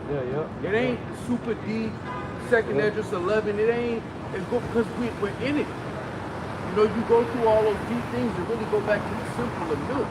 Because all that history, everything that the Lord showed us and revealed unto us, Lord, will we be a part of that number, has led us to see that Yahweh Shah is really the only way out of this. Right. And that's the simple version. The simplicity in Yahweh Shah, right? Yep. That's what it And no wise speak against the truth, but be abashed of the terror of thine ignorance. The terror of your ignorance. Because amongst Israel, there's one way or the other. Either you are covered by Yahweh Shah's blood, or you're not. It's that simple. You're either willingly out here sinning without a head, or you're covered by Yahweh Shah. Hey, and the Lord said that he was going to be a stumbling block to both houses of Israel, man. The southern and northern kingdom, Isaiah 8, that's in 1 Peter 2. And he said, whosoever shall stumble and fall, right, or over this rock. But then he said in that same verse that he'll be the one the rock will fall on and drown in powder. And that's the 2/3, man. So when you see guys, it's a lot of, man, just to have these niggas going back and forth, these two niggas, what's this nigga name? Hassad and, and like it, bro, either the Lord gonna give it to you or you don't, man. Either you got 100% truth and know how to explain it and break it down, or you don't, man. But they doing that for them views, them super chats, all that, man. That ain't about sound doctrine, man. It's a career. Right. Jake then turned the Hebrew Israelism to a career, man. It's like the bro was going into, man. These guys seek all this deep wisdom. They seek to be deep amongst the congregation. And really everything is simple that the Lord gave. Simple, man. The desire to be deep stems from a lack of enthusiasm, really. A lack of being persuaded in your own mind. When you're not persuaded in your own mind, you look for things that is going to convict you. Right. You look for things that are deeper that's going to, maybe if I learn this is going to convict me and I'll have it. When really everything that the Lord laid before us is simple, man. You know, and once you realize how simple the Lord is and His ministry is, the journey is that much better, man. You're not worried about the debates and super chats and all that, because you realize the Lord will fuck you up for that, first and foremost. And second of all, that's not what the ministry is about. That's not how the Lord designed for us to be character building in these latter days. That's not how the Lord designed for our minds and our spirits to be built up. That's just show. Right. Hey, it's saying Proverbs that the simple believe in every word, but the prudent man is well to his going. Yep. I got this real quick. Yep. Just to Google, I Googled career versus profession. It says a career is a broad term that refers to a person's work over their working life, while a profession is a specialized occupation that requires specific education Yep. and training. Yep. And what are we out here to do? To prophesy. That's it. Speak about what's going to happen through the spirit of power shot. Not to make ourselves look deep or enlarged in the midst of the congregation, but to preach concerning what's going to happen in these times, so that the elect can prepare their minds for what's going on. That's specialized. Any Jake with a good memory can say, look, Right. the Israelites, this is how I know. Boom. Yeah. But the prophecy has to come by inspiration of Yahweh Shah. Yep. Hey, what happens when you have a profession? When you grow in a profession, that profession becomes easier to you. Yeah. You start off as an apprentice, a novice. Everything seems hard, everything seems deep. But once you get years into that profession, you can simplify it for other brothers. Right. The men coming up under you, and that's the elders and apostles, man. They've had years in this profession, and like the brother mentioned earlier, now you see they only go into the same thing over and over. Yep. It's because those are the things that we need for our salvation in the latter days, man. Think about that. You saying that these Ecclesiastes 38 and 24, the wisdom of a learned man coming by opportunity of leisure, and he that have little business shall become wise. Right, and hey, through the Spirit, the Lord has given us elders and teachers that exhort us to keep our business little, man. Yep. When you go out, hey, go out, get home, man. Study, read, Yep. do your lessons. Yep. Don't worry about debating, don't worry about no march, don't worry about going to no school. Just, hey, get it down packed for yourself. Feed the sheep. Keep the business little so that you have room to grow. When you're doing all these things, you're listening, you're going to all these debates, you're doing all these marches, you don't have room to grow. You're not put on the front lines. You don't have to speak. You don't have to teach. You're not forced out of your comfort zone. You fall amongst the ranks, so to speak. Yep. But through the Spirit, man, we've been given leaders that force us out of our comfort zone through the Spirit and power of Yahweh Shah. Force us to speak. You may be a brother that's quiet. You got to speak. You have to teach. You may be a brother that's unlearned in the world. You may not know how to read well. You got to read now. Yep. You got to read now and you got to teach. Hey, because if the Lord called you, and we don't know who chose him, but the Lord called you, you got to be a watcher. You're supposed to be watching. And that's, you watching everything. We watching. You watching prophecy. You got to warn the flock. As the lesson I did a while ago, the Lord gave us talent to gather the intel, to dissect it, right? Break it down, understand it, become a professor at it, right? To become a scholar at it, which means man of letters, and then you feed it to the flock, man. Because you can't get a flock the wrong information. You got it. And that's why there's diversity of gifts. Right, yep. You have brothers that are able to articulate it and explain it. Yeah. You got brothers who understand it and they can't explain it the same way, but Yep. they're in the trenches and they live it. Yep. Well, that's me. Those are diversities of gifts. Every brother's growth ain't gonna look the same. But it's all one mind, it's all one body, Lord willing.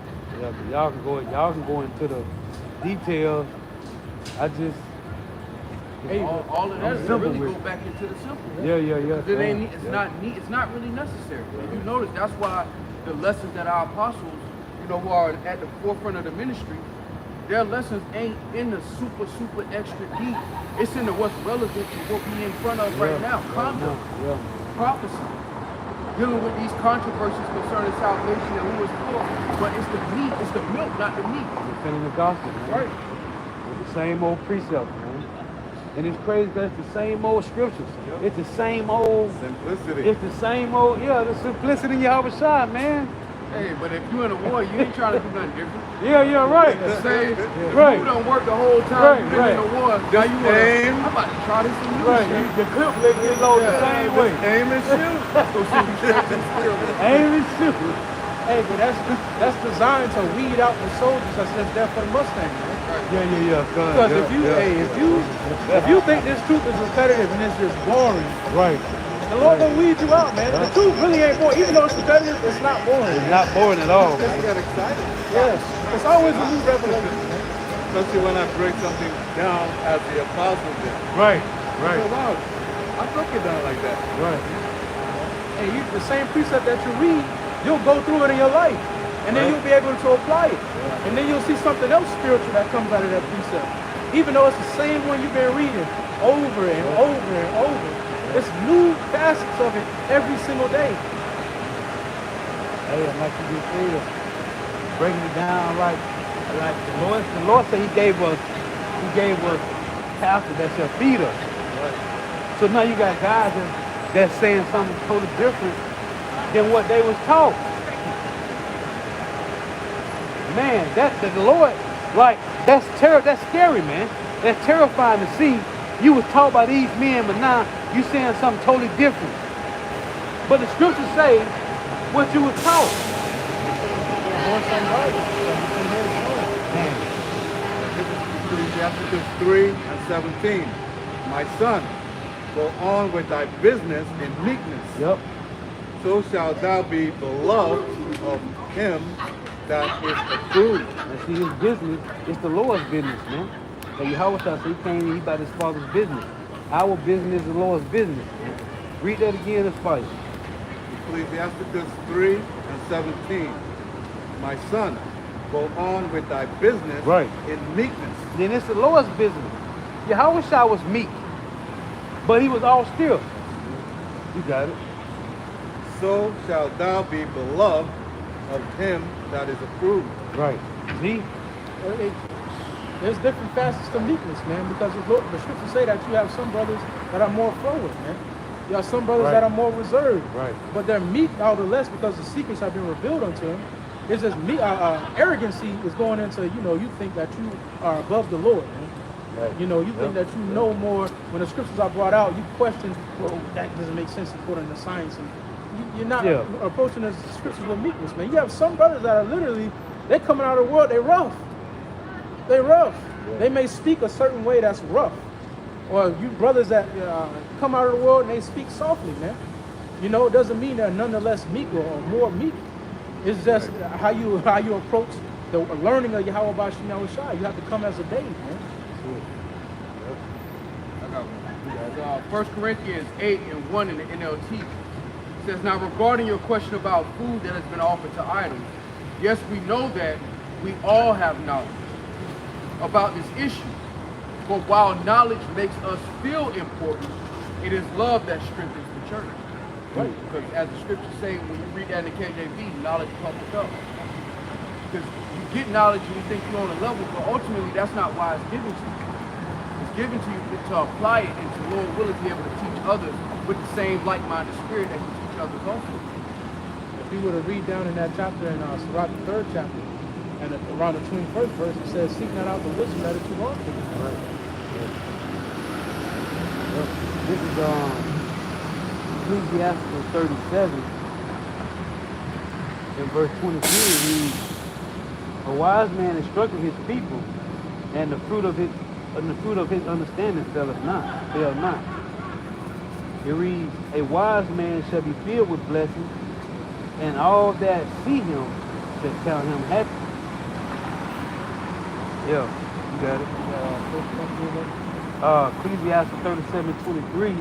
A wise man instructed his people, and the fruit of his understanding fail not. Right, and the fruit of a wise man understanding fails not. As you apply wisdom and use the wisdom of Yahweh Bashim Yahushua, it doesn't fail. Right. It doesn't fail. You learn how to decipher things. You learn how to maneuver, how to conduct yourself as a man of the Lord. And the things that the Lord teaches us doesn't fail, man. We maneuver through the valley of the shadow of death with purpose and intent. Right. Because everything that we've learned through the Spirit is correct, man. Hey, I want to read this to back that up. This is Ecclesiastes 4:11. Wisdom exalteth her children, and layeth hold of them that seek her. He that loveth her loveth life, and they that seek to her early shall be filled with joy. And whether you realize it or not, brothers are already been exalted, man. Right now, with the wisdom and knowledge of Yahweh Bashim Yahushua, the faith in Yahweh Bashim Yahushua is the beginning of the exaltation. Right. Once the Lord manifests his elect, Lord willing, we're out of number, that's when that the next glory of exaltation is going to come. Man. But right now, brothers are already exalted, man. The wisdom that we have has enlightened our countenance. Right. It's lifted up our head. Verse 14 reads, they that serve her shall minister to the Holy One, and them that love her, the Lord doeth love. Whoso giveth ill unto her shall judge the nations, and he that attendeth unto her shall dwell securely. If a man commit himself unto her, he shall inherit her, and his generation shall hold her in possession. For at first she will walk with him by crooked ways, and bring fear and dread upon him, and torment him with her discipline, until she may trust his soul and try him by her laws. And that's what wisdom does. It takes you by crooked places, and then it reforms you after the image of Yahweh Shah. Right. You go through certain things in your personal life, and then the Lord teaches you integrity from that. Because you start to lose things that you valued at one point.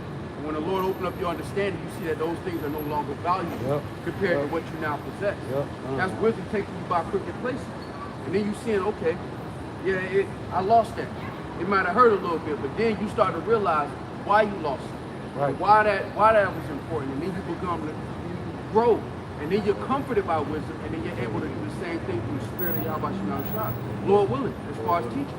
It say verse 18, then she will return the straight way unto him, and comfort him, and show him her secret. Right.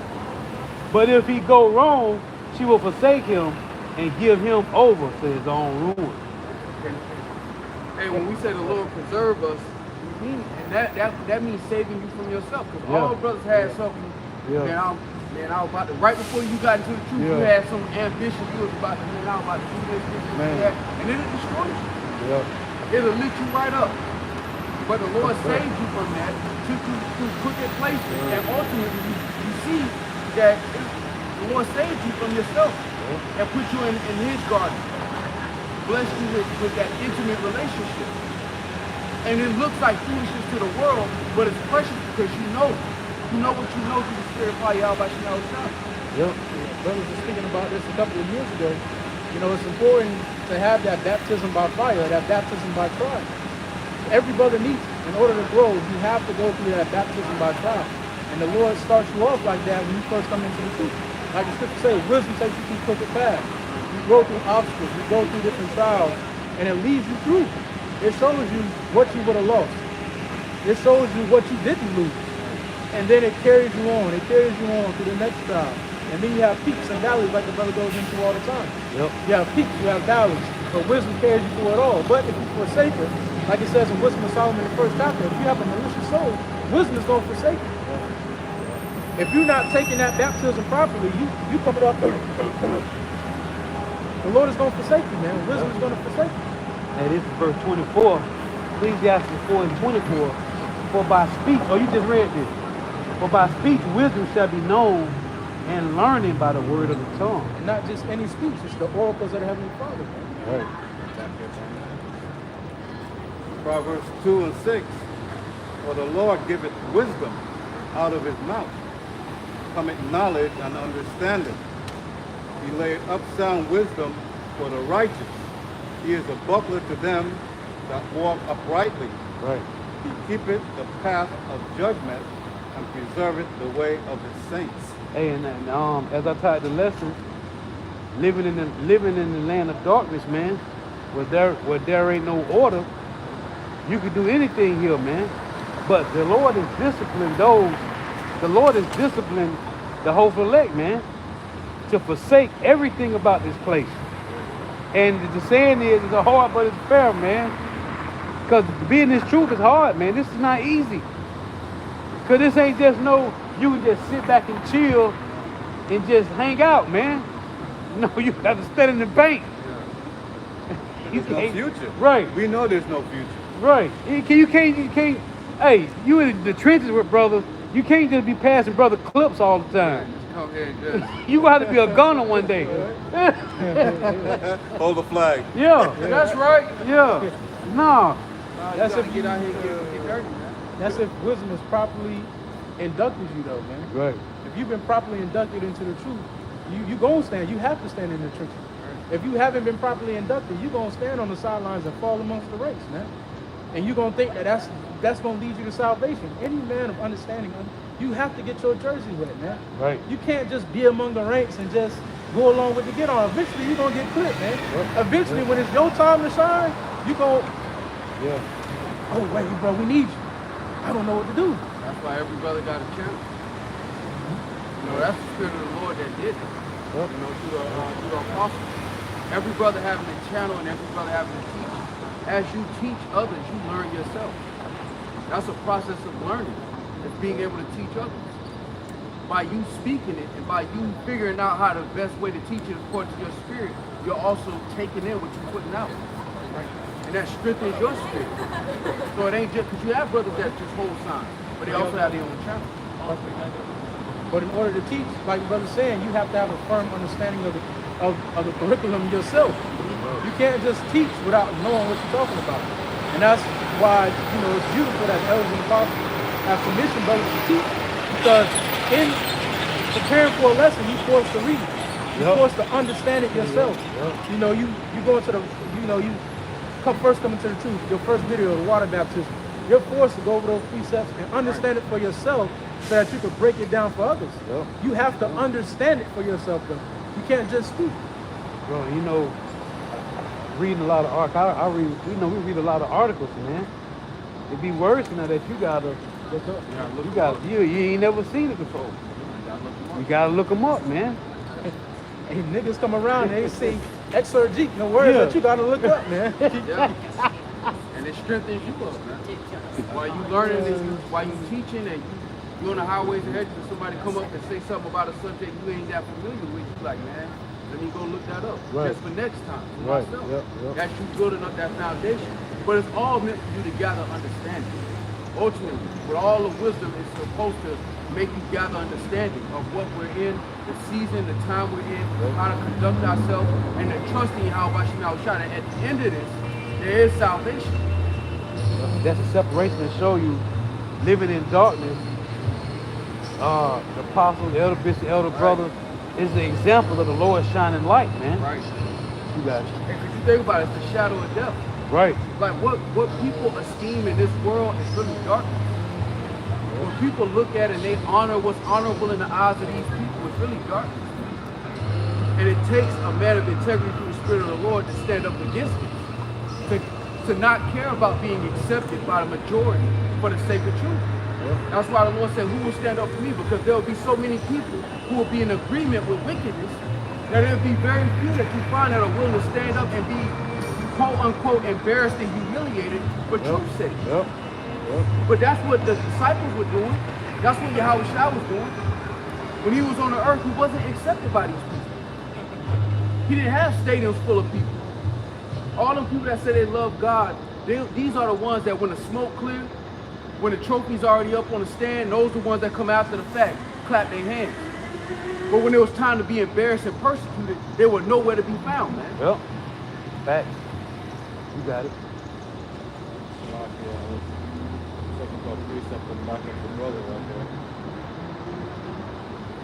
And I was watching the video that I put in the chat again about what Yahweh Shah was going through.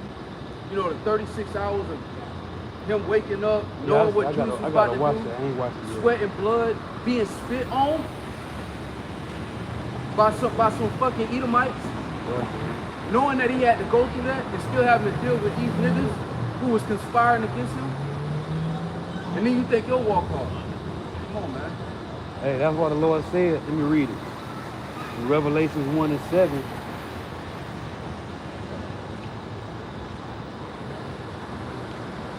It reads, behold, he coming with clouds, and every eye shall see him, and they also which pierced him. Right. And all kindreds of the earth shall wail because of him. Even so, amen. Yeah, man.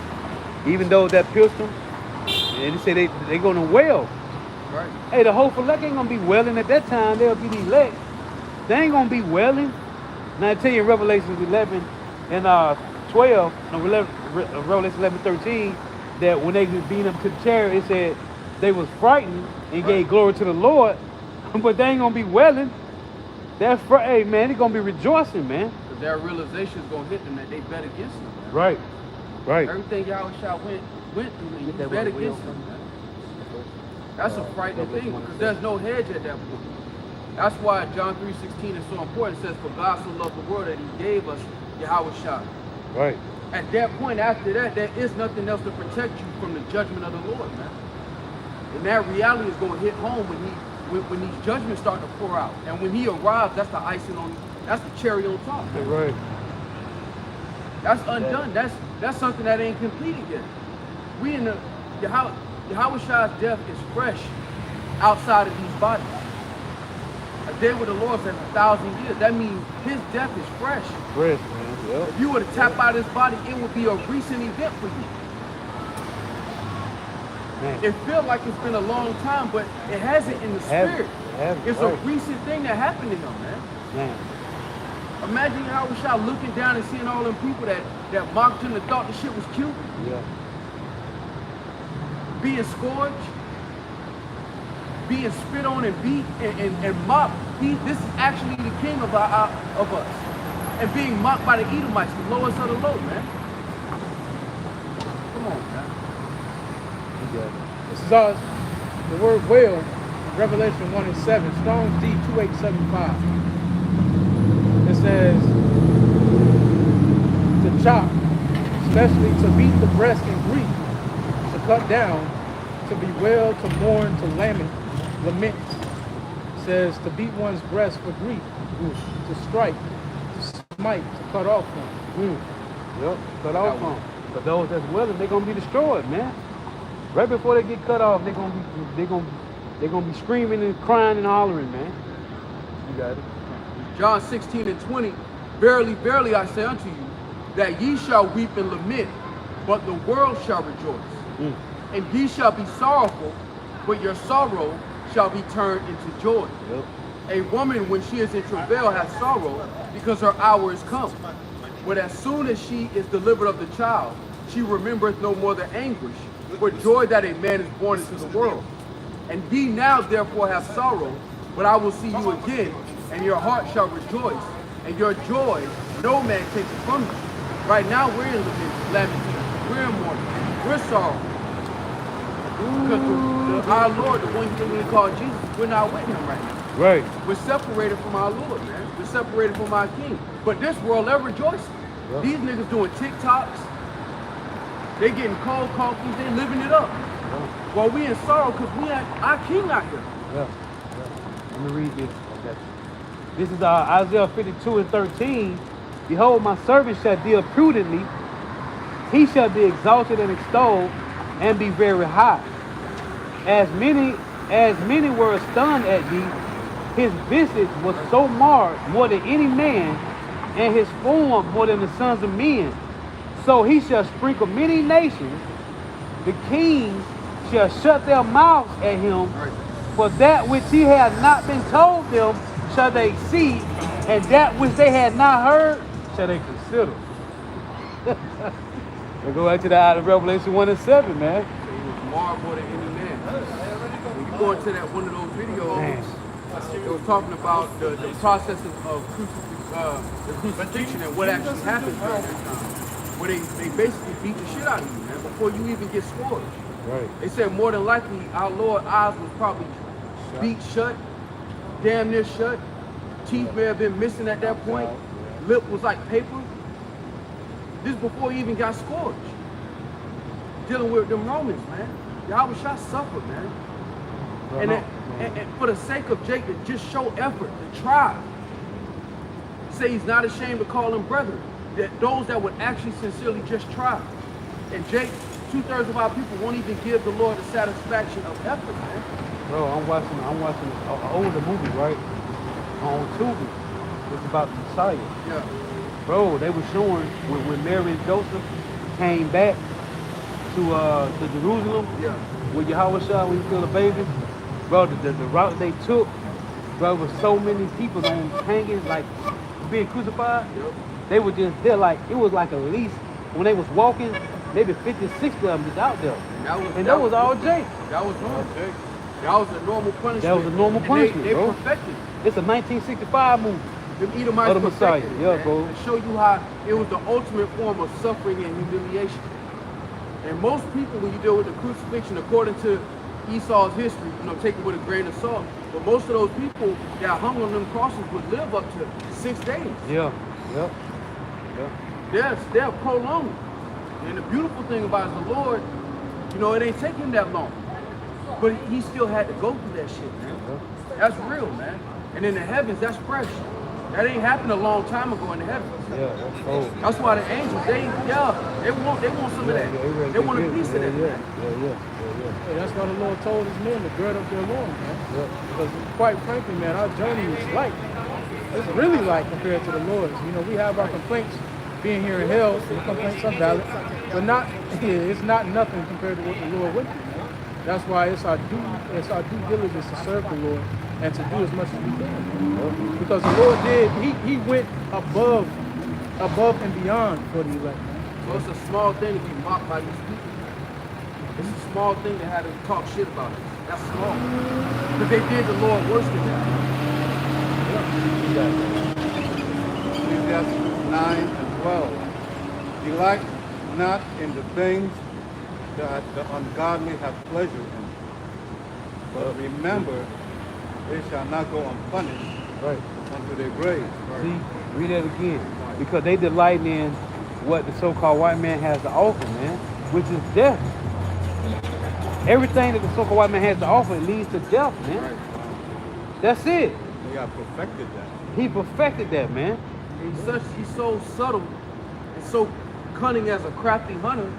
Jake don't even realize how upside down it is that you'll look down on people that believe in the God you claim to believe in. Yeah.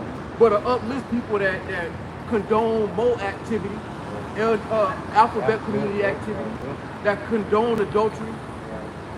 But then when you stand up for righteousness' sake, these people are mocked for that, man. But then they say they love God, allegedly.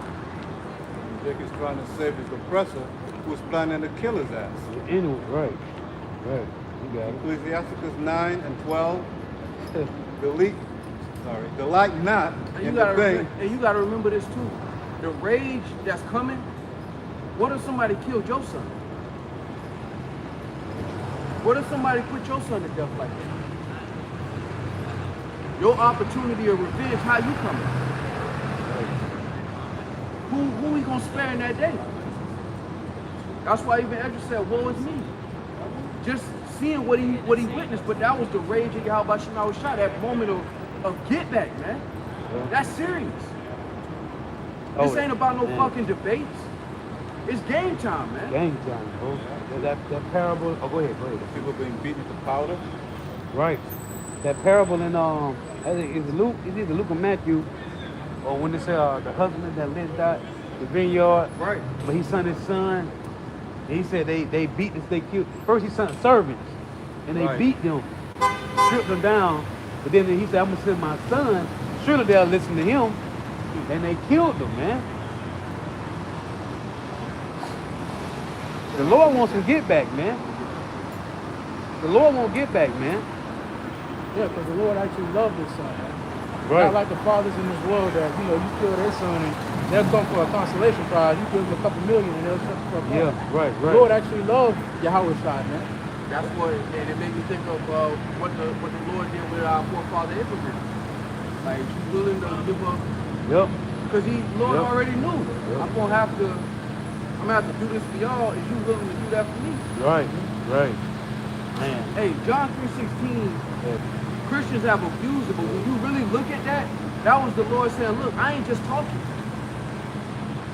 The one I love, my daily delight, Right. I put him through that. Yeah. So how do you think the Lord coming after that? Come on, I man. would not meet thee as a man. Come on, man. And the Heavenly Father said, we're the apple of his eye. So what is Yahweh Shai? Right. That's precious, man. Right. At one point, it was just them two. Right. He was made before all of this. His daily delight. The Lord said I was his daily delight in Proverbs 8, man. At one point, it was just Man. Yahweh and Yahweh Shai. It was just them two. before the angels, Right. before it was just those two, man. Right, That's a right. relationship, can't nobody get in between. Yeah. Con. So for him to Right. give up Yahweh shot for that, it means something, man. Can't say it meant something, it means something. It's heavy, man. Hey, that's what the Lord say in Malachi 3:6. For I, the Lord, I change not. Right. Therefore, you sons of Jacob are not consumed, man. And Christians want to try to twist this, man. You can't. You can if you want. But we are not ignorant of Satan's devices. We can't be deceived no more, man. It's over. The ones that's woke, you can't deceive them. The ones that the Lord is dealing with. And the Lord Man. showed you the zeal that comes behind the bond, man. Right. You know, the Lord showed us an account on Right. King David and his right-hand man, I forget what his name is, Jonathan. The bond that they had, and they wasn't even, Right. that wasn't his son. He said, go past a woman. Right. The love they have for each other compares to woman. And that's how deep bonds get. The Lord showed us that. How deep bonds get. We don't know how deep the Lord and Yahweh Shah's bond is. They was together for who knows how long. That's when you say, that's my brother, brother. Yeah. Yeah, man. That's heavy. Yeah, man. If a bond can get that deep between two men that aren't of the same family, how much more Yahweh and Yahweh Shah, man? The Lord showed us how deep it could be. And it showed how much he loved Jacob.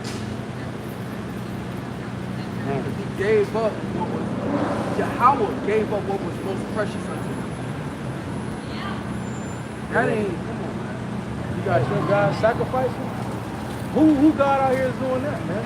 Buddha ain't doing it. Allah ain't doing it. Right, The Lord right. was willing to sacrifice his only begotten, man. And he requires the same of his creation, man. Yep. To make that sacrifice. And quite frankly, the sacrifice we have to make in this day and age is life. Then our body the living sacrifice is life, man. Now we have, Lord willing to be a part of that number, now we have that light in the midst of the shadow of death, man, the valley of the shadow of death. So to these people, it looks insane.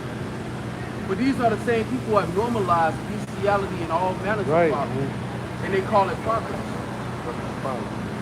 These are the same people that kill what they call fetuses and justify it, man. Why the hell would you want they validation or they co-sign? When they out here co-signing all manners of bullshit and they won't stand up for nothing. Right. Whereas you standing up for righteousness' sake. Whatever we go through the spirit is small compared to what our Lord went through, man. And they even got baby deletions. They're trying to pass it to where after the baby is born, a couple of hours afterwards, you still have the decision to delete it, man.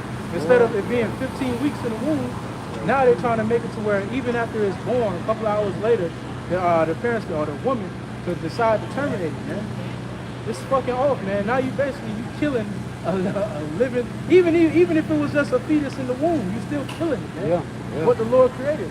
But now Esau's taking it to a new height, man. And all these people just co-sign. They walk around and act like ain't nothing wrong.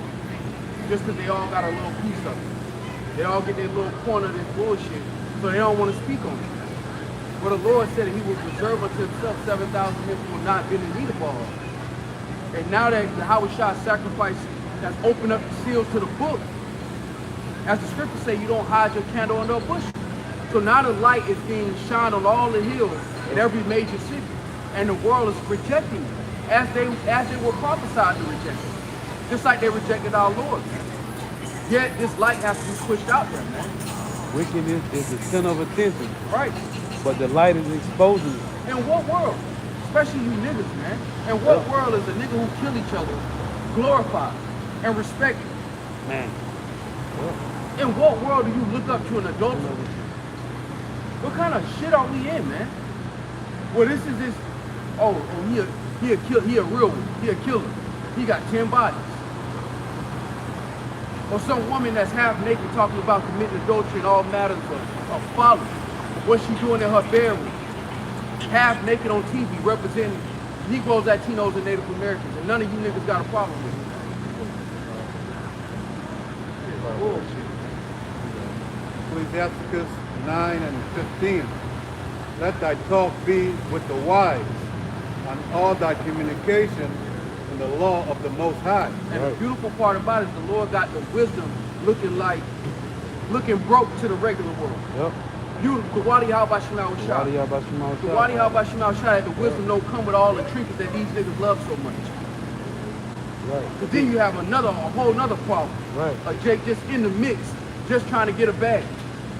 Yeah. The Wadi Halbashimau Shah for making this truth look undesirable to the rest of the world, man. And then it wouldn't be precious. It wouldn't. Hey, man, that's heavy. Go ahead, because Apostle Bar brought out a precept. Let me read this real quick. Apostle Bar brought this out the other day. This is our 1 Peter 1 and 7. I think it is. Yup. It say, 1 Peter 1 and 6, it reads, wherein ye greatly rejoice, though now for a season, if need be, you are in heaviness through manifold temptations, that the trial of your faith, being much more precious than of gold that perisheth, though it be tried with fire, might be found unto praise and honor and glory at the appearing of Yahweh Shah Mashiach. But it say being much more precious, your faith being much more precious than gold, man. You got it. I got one real quick. You got it, you Get got that it. in NLT. There's 1 Peter 1 and 6. So be truly glad. There is wonderful joy ahead, even though you have to endure many trials for a little while. These trials will show that your faith is genuine. It is being tested as fire tests and purifies gold. Through your faith, though your faith is far more precious than mere gold. So when your faith remains strong through many trials, it will bring you much praise and glory and honor on the day when Yahweh Shah Mashiach is revealed to the whole world. Well, that broke it down plain. Ooh, that's fire. Man. Which shows you it's supposed to Lord hurt, man. Yep. Which shows you ain't supposed to feel easy. It's supposed to hurt. Man. If not, you wouldn't be enduring shit. That's why the Lord find a way for it to hurt every brother. Otherwise, you don't have that praise and glory at the end of this because you're not enduring anything. If you're not bearing indignation, that's a sign that it's uncomfortable. Those war wounds become trophies. And your faith is genuine. You got it. Ecclesiastes 9:15. Let thy talk be with the wise, and all thy communication in the law of the Most High. And let just men eat and drink with thee. Right. And let thy glorifying be in the fear of the Lord. See, that's that Ecclesiasticus. Let me get this. With Ecclesiasticus,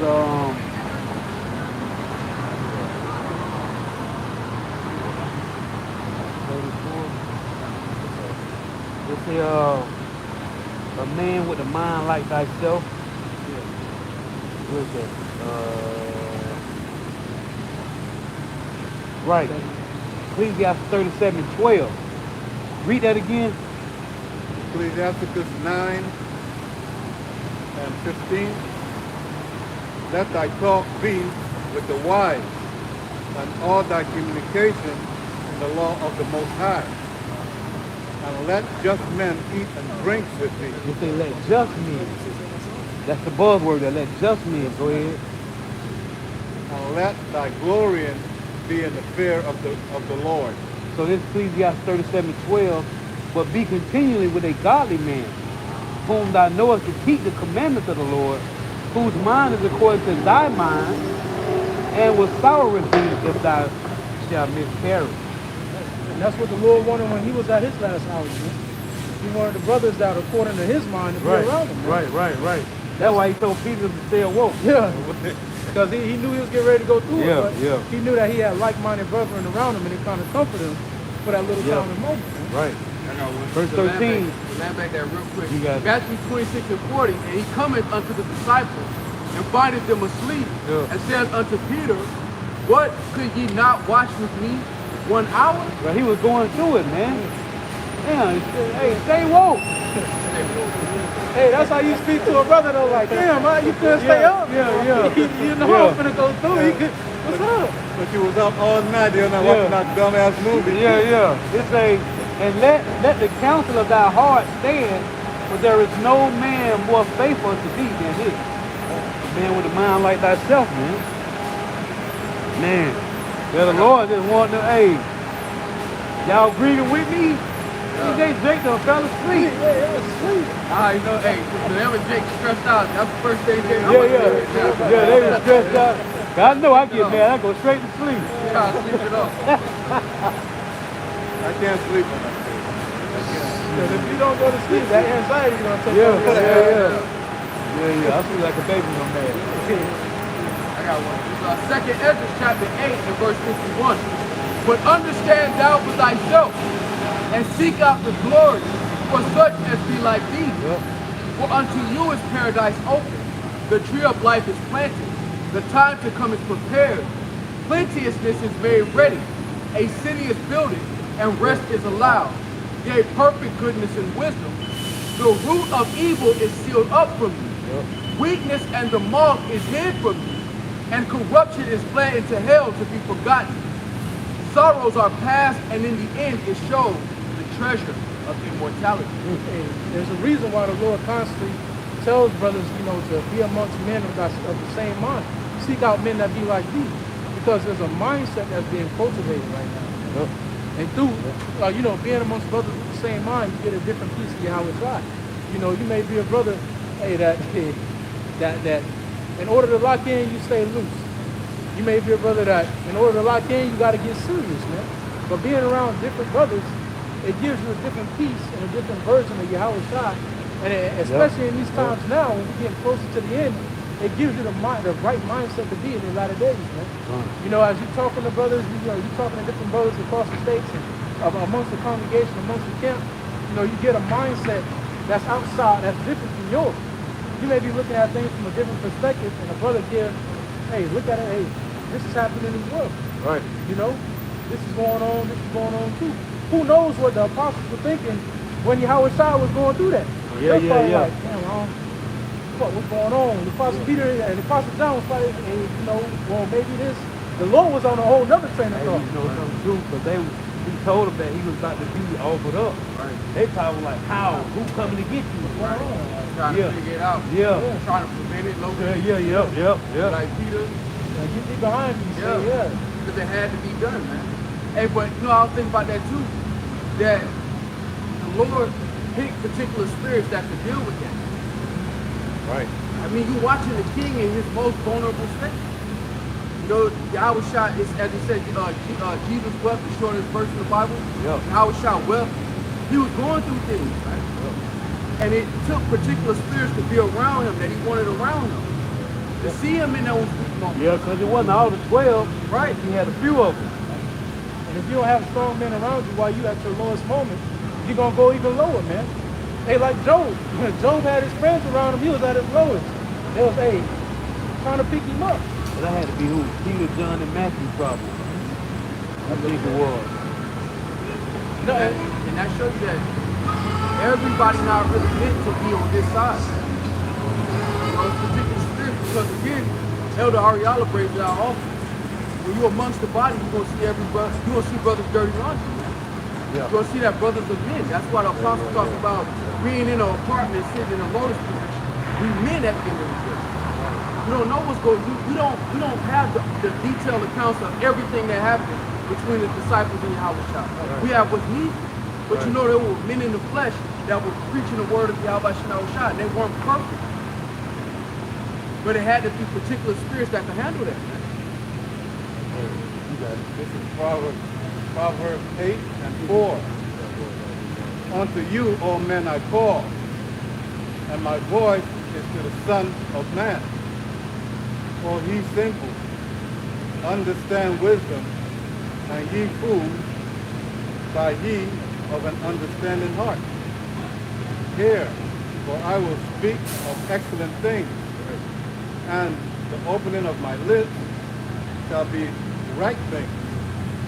For my mouth shall speak truth, and wickedness is an abomination to my lips. All the words of my mouth are righteousness. There is nothing forward and perverse in them. They are all plain to him that understand it. Right. See, and it ain't right. See, them it ain't that parable. know knowledge. You see, it ain't parable. It's not Tyler Brown, man. It's not something that you gotta keep going over. Tell me again, like read one more time. It's understanding. Right. Quick understanding, man. Right. So your brother there was Peter, John, and James. That was with Yahweh Shai, man. And if you wasn't in the right spirit, because anybody couldn't be in that garden at that time. No, man. See how shot at that lowest moment, man. He's sweating blood. Brother, right. Sweating blood, man. Right. This is the Lord, and they know this is the son of Yahweh Shah. Yeah. They know. And he's sweating blood, that'll scare the shit out of you, man. So for him to be in that most vulnerable moment, and those brothers, those disciples, those apostles to be around him, that was a window into what the brother in the ministry would look like. Because we all have to strengthen each other. We all have strengths and weaknesses. And that's why it says it's beautiful with brethren dwell in unity, because they complement. Every brother complements each other.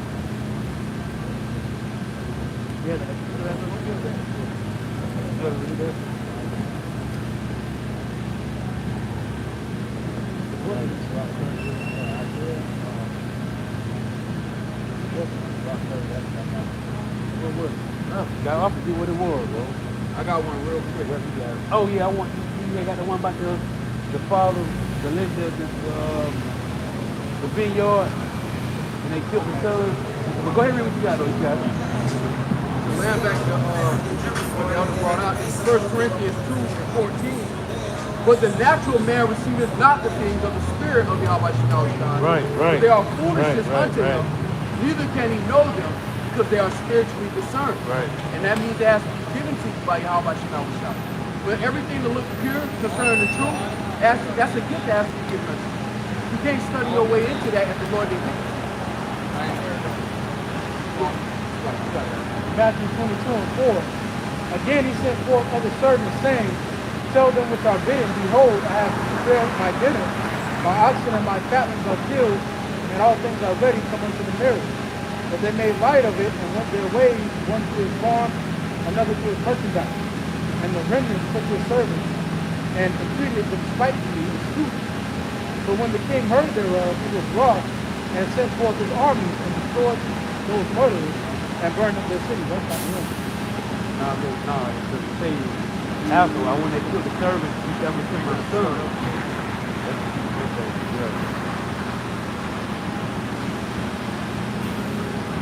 That's so cool. I think I might be in the wrong chapter. Yeah, I think it's wrong. It's another chapter. I think it's in Luke.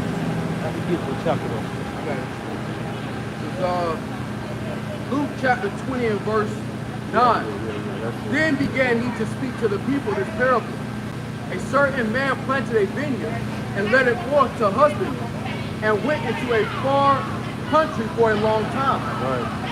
And at the season he sent a servant to the husbandman that they should give him the fruit of the vineyard. But the husbandman beat him and sent him away empty. And he again sent another servant, and they beat him also and entreated him shamefully and sent him away empty. And again he sent a third, and they wounded him also and cast him out. Then said the Lord of the vineyard, what shall I do? I will send my beloved son. It may be they will reverence him when they see him. But when the husbandmen saw, they reasoned among themselves, saying, this is the heir. Come, let us kill him, that the inheritance may be ours. So they cast him out of the vineyard and killed him. What therefore shall the Lord of the vineyard do unto them? He shall come and destroy these husbandmen, and shall give the vineyard to others. And when they heard it, they said, the Most High forbid. Yep. See, that was the Lord, man. When the Lord returned, thinking that with the one I read in Isaiah 52, and that Revelation 1 and 7, man. The Lord cracked them waters up there, man. They coming with well. Hey, they come well, man. For the destruction, man. It said torment. Look at what they did to Yahweh Shah, man. Right. They Tormented tortured them. the Lord, man. Tortured, They right. tortured the Lord, man. Right. Just to get scourged is enough. You get scourged with little getting hit with a whip with a little piece of bone, breaking off meat off your back, You look cat of in nine the back of your tails legs shit. and your Yeah. buttocks, Yeah. and then having those swords they not treated, they just out there for the elements, just to have to carry your cross. Oh man, the Lord went through it, man. So what do you think the get back gonna look like? Oh, I just 1. Isaiah 63. You read. Man. Who is- Hey, the Lord ain't sitting up there smiling, man. The Lord is not smiling, man. Hey, tell you when Psalm 2, it says, serve the Lord with fear and rejoice with trembling, man. You got it. If brothers have thoughts of terror, Right. you know, toward the enemy, how much more he that Right, imparted right, those right. thoughts to us? Right. Oh, what's that? Job 33? The Lord said we shall meditate terror. Says in Job 33, you got They it. gonna put his anger on you.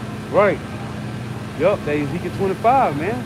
And sometimes brothers be thinking they going too far, and that's not it. The farthest that the Lord is willing to go, man. Right. It ain't far enough. So Isaiah 63. Who is this that cometh from Edom with dyed garments from Basra? This that is glorious in his apparel, traveling in the greatness of his strength. And this is speaking from straight fear. He's saying glorious in his apparel.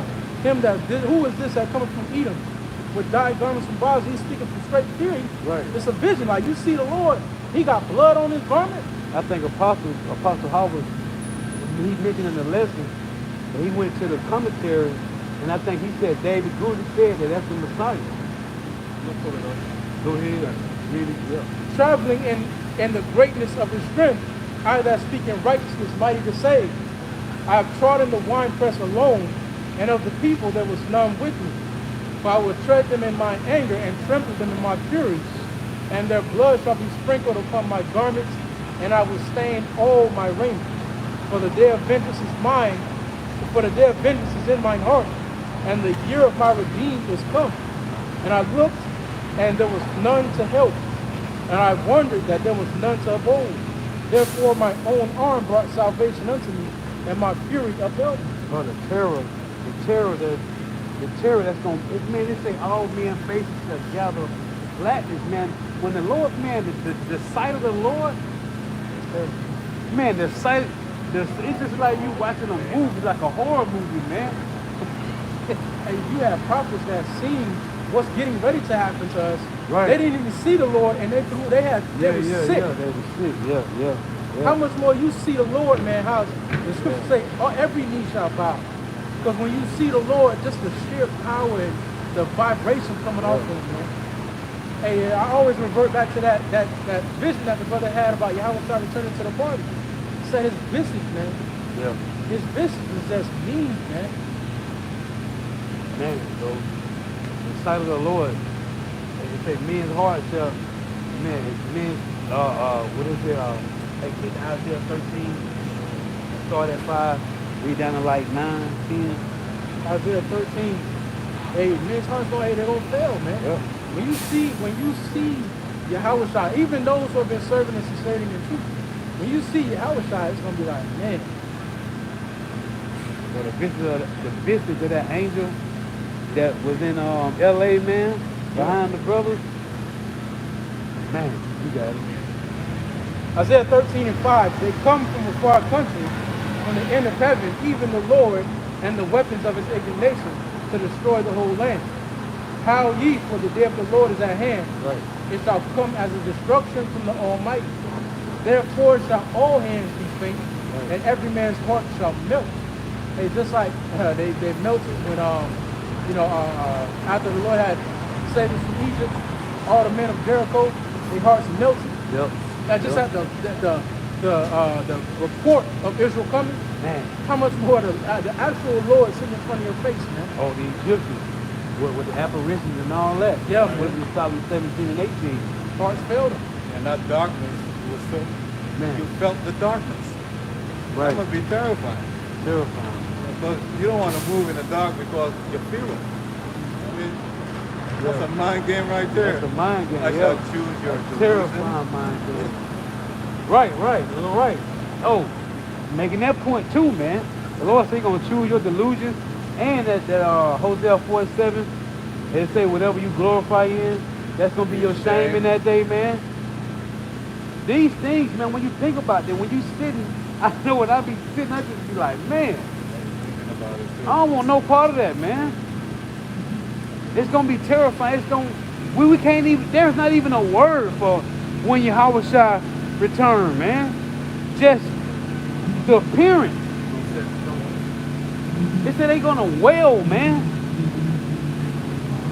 And that train of thought keeps you humble and it keeps you on the right Yeah. track. And you think about how the Lord is returning, it keeps you on the right track. And you're supposed to, I always think about these things, man. I always think about what the Lord went through and how He's getting ready to return. That's another importance of the Day of Atonement, man. It's a day that the Lord gave us, a day that the Lord gave us to get away from the hustle and bustle of this so-called life and actually reflect, man. You know, if you haven't been doing so already, it's a day set aside just to reflect. And it brings you back into that mindset, man, that mindset that the Lord is getting ready to return and what that actually means, not only for the world, but for you yourself, man, personally. Because it says in 2 Corinthians, the 2nd chapter, we all shall sit before the judgment seat of the Lord, man. The 5th chapter, like, we all shall sit before the judgment seat of the Lord, man. We all gonna have to see how it's our face to face and answer for what we've been doing, man. That Luke, what's that, Luke 19:27? Those that will not let it rain over them, bring healing and slay them before me. Hey, it'll wake you up at night thinking about, hey, the Lord, man, shit, you'll wake up at night in sweats. You thinking about, Lord, please don't kill me, man. That's all you can say, that Lord, please don't kill me. Because it's real, man. The Spirit will hop on you sometimes to wake your ass up, man. And pray for mercy, man. This is Isaiah 13 and verse 6. How ye, for the day of the Lord is at hand, it shall come as a destruction from the Almighty. Therefore shall all hands be faint, and every man's heart shall melt. And they shall be afraid. Pains and sorrow shall take hold of them. Right. They shall be in pain as a woman that travaileth. They shall be amazed one at another. Their faces shall be as flames. Behold, the day of the Lord cometh cruel, both with wrath and fierce anger. They say cruel, man. Both with wrath and fierce anger. Go ahead. To lay the land desolate. Right. And he shall destroy the sinners thereof out of it. See? He gonna destroy the sinners, man. 2/3 Jakes. And the heathen just collateral damage and casualties of war, man. But the Lord is at 2/3 of our people. After that, Isaiah 49 and 26. Yep. And I will feed them that oppress thee with their own flesh. Man. And they shall be drunken with their own blood. They talking about the Lord is all love, man. He talking about feeding you with your own flesh, man. Oh, now Isaiah 9 to say, one shall snatch on the arm and be eating on his own arm, man. Hey, we read about these things, right? And this is a precept I always meditate on in Sirach, the 16th chapter. And it says, no heart can think upon these things worthy. Yep. You know, we go over these scriptures day in and day out, every single day. But when it comes down to it, we really don't know how it's going to look. That's why the mercy of the Lord is important, because when you face with uncertain situations or new situations, you don't know what you're going to do. You can say all day, I'm going to do this, I'm going to do that. Right. But when it actually hits you, it's a different story, man. That's why we have to constantly pray for the mercy of the Lord to be upon us. Because when this comes, when the Lord starts feeding niggas their flesh, when niggas start filleting their babies and niggas getting raped, women getting raped and ravaged, when all this happened, we haven't seen that in real life. Niggas may watch a video on live leak, but it's not personal, man. When it actually hits your street, your corner, and you looking at that shit, you smelling the dead body, you smelling that shit. You smelling the a woman that's been ravaged for 3 days straight. Hearing the wailing. When you seeing that shit, hearing it, smelling it, it's a whole different story. That's why we pray for the mercies of Yahweh by Shemiah to be upon us. That's why even Edris, a stronger man than will ever be, said, woe is me, who shall deliver me? Yeah. He saw it. Everything. Isaiah 49 and 26. And I will feed them that oppress thee with their own flesh, and they shall be drunken with their own blood as with sweet wine. Man. And all flesh shall know I am the Lord Yahweh, and thy Savior, and thy Redeemer, the mighty one of Jacob. Right. And let me clarify that. You don't know what you're going to do. We know what the elect are going to do, but we don't know if we are the elect. Hey, that's why the Lord said, don't worry about it. I'm going to tell you, I'm going to give you the thoughts. The angels going to be there, man. Psalm 91 tell you that the angels, the Lord said that they're going to get you, man. Yeah. At least I dare start foot against the stone. I mean, you come against the gospel now, and you ain't going to be protected by the angels. The commentary for Isaiah 63. I'm going to just give you the point right here. It says, I have trodden the winepress alone. It says, this reminds us that this work of judgment belongs to Yahweh Shah HaMashiach, and he alone. Though we will be part of the heavenly armies that accompany Yahweh Shah. Just David Gould? Yeah. Okay. The work of judgment belongs to him alone. Ooh. The point is even emphasized by Isaiah. From the peoples, no one was with me. My own arm brought salvation for me, and my own fury is sustaining me. See that? I got a piece of See that? So even the Edomites know that in Isaiah 63 is talking about Yahweh Shah destroying the Edomites, man. Right. Matter of fact, I can start up. Yeah. It says, who is this who comes from Edom? This prophecy describes the day of the Lord's vengeance. He has come from Edom in the sense that he has judged their first. Jumping down to, it says, with dyed garments for Basra. It says it's also significant. Basra was the capital city of ancient Edom. Which is America today. And the important city of Basra is singled out because its name means grape gathering. And Isaiah developed a detailed comparison between treading grapes and pouring out blood. God's act of judgment against Edom is clearly conceived to be a putting right of the wrongs done to Zion, especially since the Edomites took advantage of Judah's weakness after the fall of Jerusalem to the Babylonians. Ooh, yup. I got something to back you up. Man, that's fire, man. Call out Yahweh Shema Shah. Hey, the water up, prophet to her. This is John 5 and 22. For the Father judges no man, but have committed all judgment unto the Son, that all men should honor the Son, even as they honor the Father. He that honoreth not the Son, honoreth not the Father which hath sent. Right. Man. Jumping down, it says, and the year of my redeemed is come. In the David Cusa commentary, it says, in this, Isaiah prophetically explains why the Messiah can say, vengeance is in my heart.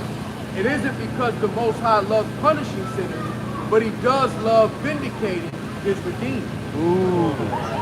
And that's what the Lord coming to do, man. Right those wrongs, man. And what happened to him, man, is amongst righting those wrongs. Right. It has to be shared by the blood of those that shed it. The Lord's gonna balance that equation with judgment. So he's not coming back on some nice guy shit. Get that lead. Man, that's fire. Call out Yahweh Shema Shah. Yeah. Hey, and 2/3 have been warned. The heathens have been warned, because like brother said earlier, the Lord got his men throughout the four corners of the earth, man. They everywhere. That's the light shining everywhere, man. In every corner of darkness on the planet, there's light there because of the men of the Lord standing, man, in great boldness. You got it. Luke 19 and 27. But those mine enemies which would not that I should reign over them, bring hither and slay them before me. And because what was going on with the wicked scribes and Pharisees, they wanted his spot. Yep. They wanted his position. They didn't want to drink his cup, but they damn sure wanted that title. Yep. Isaiah 30 and 27. Behold, the name of the Lord cometh from far, burning with his anger, and the burden thereof is heavy. His lips are full of indignation, and his tongue as a devouring fire, and his breath as an overflowing steam shall reach to the midst of the neck, to sift the nations with the seed of vanity. And there shall be a bridle the jaws of the people, causing them to err. Hey, the Lord coming to get busy, man. I'm going to read down verse 30. Yep. Isaiah 30 and 30. And the Lord shall cause his glorious voice to be heard, and shall shew the lightning down his arm. Now look, so first you're going to hear, come up hither. In the Hebrew, in the Paleo Hebrew, come up hither. Go ahead. With the indignation of his anger, and with the flames of a devouring fire, with scattering of tempest and hailstones. Man, as you say Revelation 11 and 12. There's a man back at this John 17 and 24. Yep. And it says, Father, I will that they also, whom thou hast given me, be with me where I am, that they may behold my glory, Right. which thou hast given me. Right. For thou lovest me before the foundation of the world. Hey, and that glory, seeing the Lord's glory, start with getting beaten up into the chariot, watching the Lord destroy Babylon, man. Lord, seeing him in his final form. Man. They're like, brethren, watch this. Right. Hey, boy, Lord, can you come back. imagine? Gonna Hey, come on the back. chariot rejoicing like, man, big boy did that shit. You gonna come back to get this? Man, hey, you go to your brother, you go to your big brother football game or something. Brother scored like 4, 5 touchdowns. You like, bro, you did it. Man, you were running all through them niggas, man. Hey, the first feeling probably gonna be Jake gonna be crying. Oh shit, I made it. Yeah, that's first and foremost. Then when your Yeah, ass see yeah. outside, it's gonna be like, oh, Man. it's trivial. Hey, the Lord pissed off, man. Just like bro was mentioning, being scored, spit on. Man. Hey, Humiliated, man. right, Yeah, when humiliated, you right. do crucifixion, they strip the clothes off you. That's how they were in the movie I'm watching. This is a 1965 movie too, man. And they was man. Yeah. He could have potentially not just got hit on his back, but the back of his legs. Come on, man. No. That's Shalom, bro. Come on, man. That's why, Lord willing, man, we desire to see the Lord in his final form, man. After all of this smoke is cleared, man. We desire to see that, man. Lord willing. Lord willing, bro. That's Lord what willing. it's about. How it's shot collecting what's his. That's what it is, yeah. What it say, Revelation 19, on his head with many crowns. He's coming to conquer everything, man. Oh, what it say, went forth conquering and to conquer. We can get that. What's that, Revelation 5, I think? Yeah, man.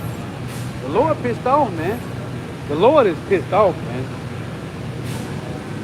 Oh, when it say the angels appease this wrath because the Lord so high, the Sirach 39. Right, the Lord so pissed off, man. The angels, that's why the Lord putting in work, man. That's why you see death after death after death. It's just earthquake after tornado, flood, and people losing houses and homes, and because that's the Lord appeasing his wrath, man. Like I said, Revelation 18, that the wickedness of the so-called white man have reached the heavens, man. And they done whacked the Amorites, what they did, the Lord said, it ain't came to a full yet. But when the Amorite sins came to a full, it was curtain closed. Same thing happened to the so-called white man now, man. And we actually see this, we actually see America falling, man. We see it. We see in the articles, man, these guys, all these Edomites, man. I'm not Richard Wolf, Peter Schiff, man. I love looking to this guy, man, because he talking about, man, it's over. If we don't go back to gold, we through. Well, the scriptures say they gonna cast gold and silver in the street. This is Luke chapter 10 and 18. And he said unto them, I beheld Satan as lightning fall from heaven. Fall from heaven. This nigga's falling from his falling, heaven. man. He's falling from his heaven. And we love to see it through the spirit of fire, but Man. all the terror the so-called white men inflicted across the planet is now returning on his head. Right. motherfucker. Hey, and as you say, all nations in Habakkuk 2 is going to be screaming a tongue and proverb at America, man. That's what's happening, man. And then on top of that, how is that coming back, man? Come on. On top of that, Now, one more point. you got it. Isaiah 34 and 1. Yep, Come near, ye nations, and hear. yep. Okay? And hearken, you people. Let the earth hear. I wonder what David Cruz got to say about that. Isaiah 34. I'm gonna have to go look up. Pastor got me. His Hey, ass be going off. yeah, he do. He go off a lot. He do. That nigga be going off. Yeah. When it comes to salvation, write the script. Hold on. You guys. It's too evident. Let the earth hear, and all that is therein, the world, and all things that come forth of it. For the indignation of the Lord is upon all nations, and his fury upon all armies. Hey, and we don't got no army. So who that's talking about, man? All the other 17 nations got armies, though. You got it. He had utterly destroyed them. He had delivered them to the slaughter. Their slain also shall be cast out, and their stink shall come up out of their carcasses. Hey, they led us to the slaughter, right? The Lord said we were sheep led to the slaughter. Well, it's time for them goats to go get slaughtered. He Right? that He's killeth gonna with the sword, set in Matthew 25. He's gonna set all the goats on the left hand. He said, "Depart from me, ye cursed, into everlasting fire." Go ahead. he that killeth with the sword must be killed with the sword. Right. And the mountains shall be melted with their blood. The blood, man. Babylon the Great is gonna be melted with the blood of the so-called white people, man. Go ahead. And all the hosts of heaven shall be dissolved. The host of heaven is talking about the rulers, man. The rulers of this kingdom. This is the last great white hope, man. And the scripture said, ain't no hope. You got it. And the heaven shall be rolled together as a scroll. That's the mushroom cloud from the missiles, man. Go ahead. And all their hosts shall fall down, Right. as the leaf falleth from the vine. Right. That's the all you Edomites, man. All you Edomites got to go. Go ahead. And as the fallen fig from the tree. They say it'll be chased out of the world. That Right. Fig tree just falling. I want to get this. Then you can get. Go ahead. You got it. Go All ahead. right, this David Guzik commentary on Isaiah 34. It says the indignation of the Lord. It says in the immediate context, Isaiah continues the thought of the coming judgment against the Assyrians. But in the larger context, we can see this passage as an announcement of the judgment to come upon the nations during the Great Tribulation. Yahushua and many Old Testament prophets plainly told us of a coming time he called the Great Tribulation, when because of the judgment of the Most High, conditions on earth would be the worst human history had ever seen.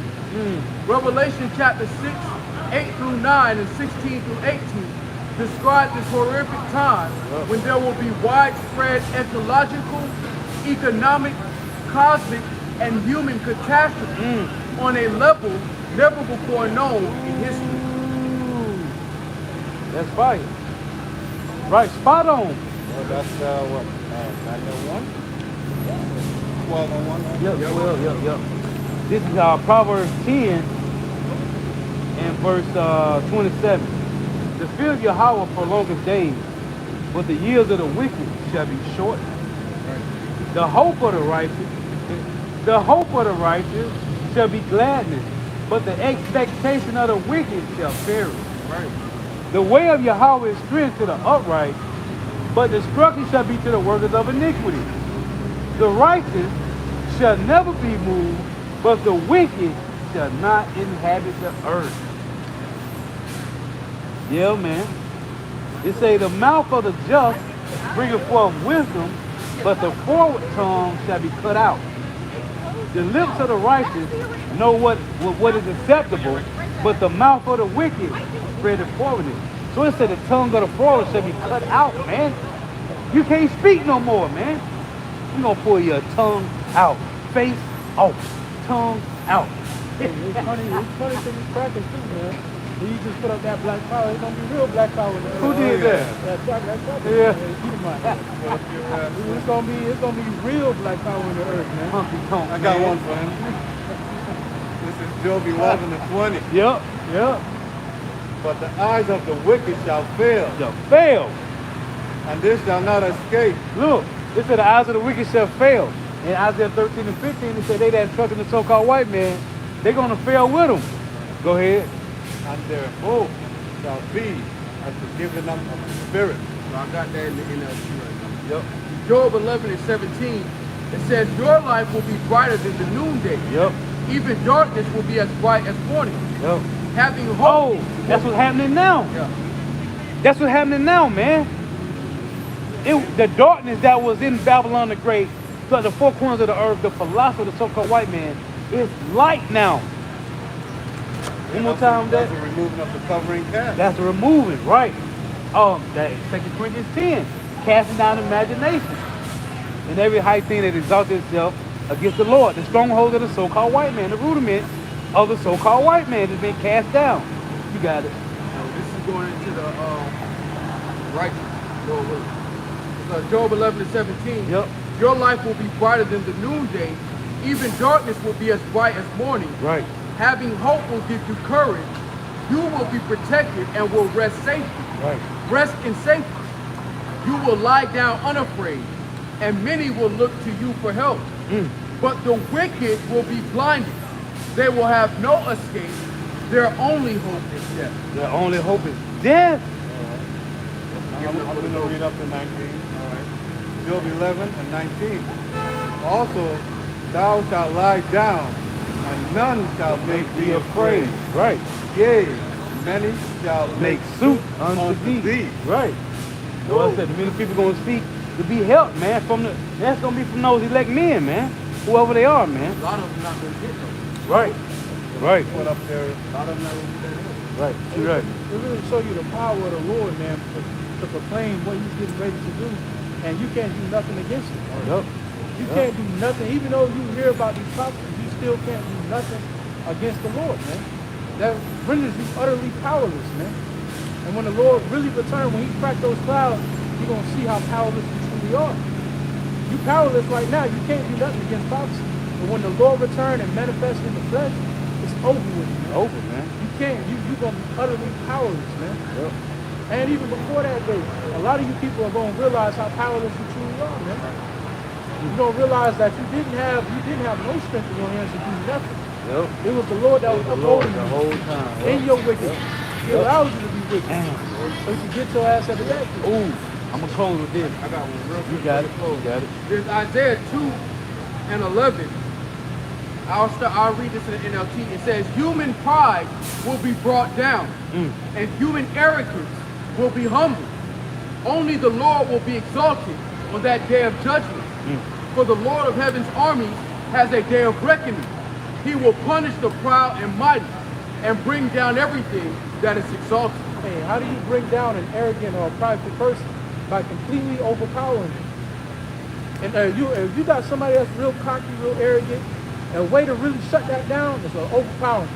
Show them that you're better than them. And that's exactly what the Lord going to do to all the arrogant and the proud in the earth. He's going to show them that I'm better than you. Right. And the men of the Lord too. When the Lord gives the power to the men of the Lord, like the verse going into, now Isaiah 4 and 1 kick in, it's not going to be like how a lot of brothers think it is. A lot of these women are going to be left out to dry. Yeah. If it sound cool now, yeah, I'm going to have 7 of these women, I'm going to have all these bitches. It sound cool, but when they come, brothers going to be, hey, stiff arm, bitch, I don't want you, man. Yeah. Hey, the Lord, you'll know when the Lord placed one in your life. You'll know when the Lord placed one in your life to guide.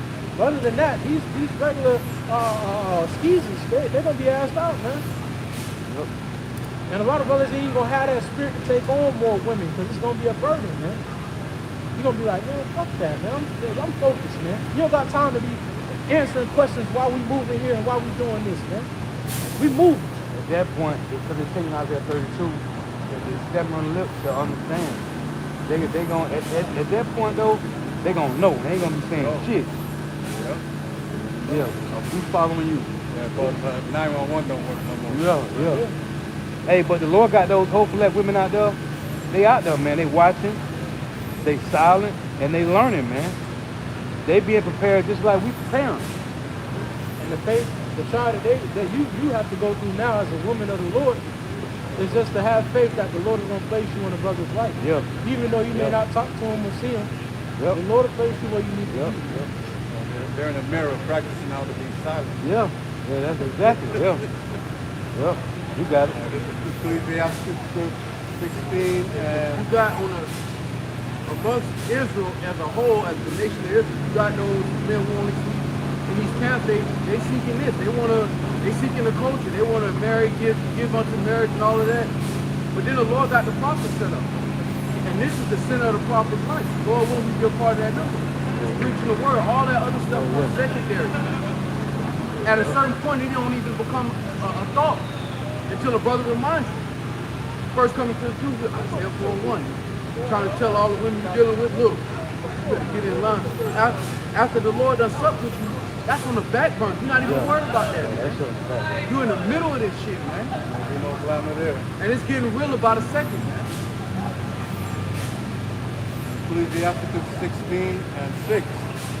In the congregation of the ungodly shall a fire be kindled, and in the rebellious nation wrath is sent on fire. Yep. So knowing that, what manner of conversation ought you to be? Yep. Knowing that the Lord is coming back and get back. Knowing the Lord is coming back and get that vengeance. To set the tone for the kingdom. To right all wrong. What manner of person ought we to be, man? This is I want to close with this. The brother making a point about those that were set up to be a two-thirds, not receive the truth. In 1 Peter 2, in verse 5, he also has allowed the stones are built up a spiritual house and holy priesthood to offer up spiritual sacrifices acceptable to God by Yahweh Mashiach. Wherefore also it is contained in the scripture, behold, I lay in Zion a chief cornerstone, elect precious, and he that believeth on him shall not be confounded. Unto you, therefore, which believe he is precious, but unto them which be disobedient, the stone which the builder disallowed, the same is made the head of the corner, and a stone of stumbling, and a rock of offense, even to them which stumble at the word, being disobedient, whereunto also they were appointed. Yep. Same God who said, let blood be upon us and our children. Yep. That's why I said those that believe on Yahweh Shah, they're not going to be confounded. Right. Even if you think you can argue better than the next brother, okay, cool. At the end of the day, we going to see. You out here trying to win tongue wars. Yeah. The Lord about to come out here and deliver, then we going to see what's up. Then we go.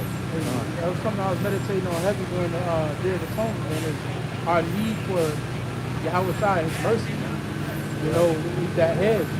Because you're going through, like, when you're putting yourself through that affliction, you know, it reminds you how vulnerable we truly are without the Lord.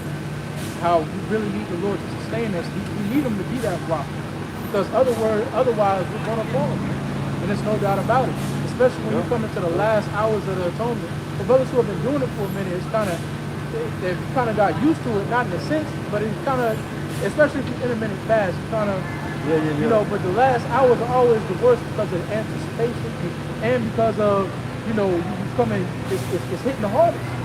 That anticipation is hitting you, and that dryness of the mouth is hitting you. The weakness of the body is hitting you at that last, and that's how Yahweh Shah was feeling. You know, he was feeling that weakness, that dryness, that anticipation. And that's things that we're going to face as well, which is why we need Yahweh Shai to be our rock, our center point. Every soldier needs a center point. Every man needs a center point. We're going to go too far to the left sometimes, too far to the right. But we have a central point that is Yahweh Shai. Right. We can always revert back to Yahweh Shai. Yep. 2/3 don't got that. Hey, and it's crazy too, because my last couple hours, I wasn't hungry. I wasn't hungry none of the time, bro. And the last couple, I wanted some water, man.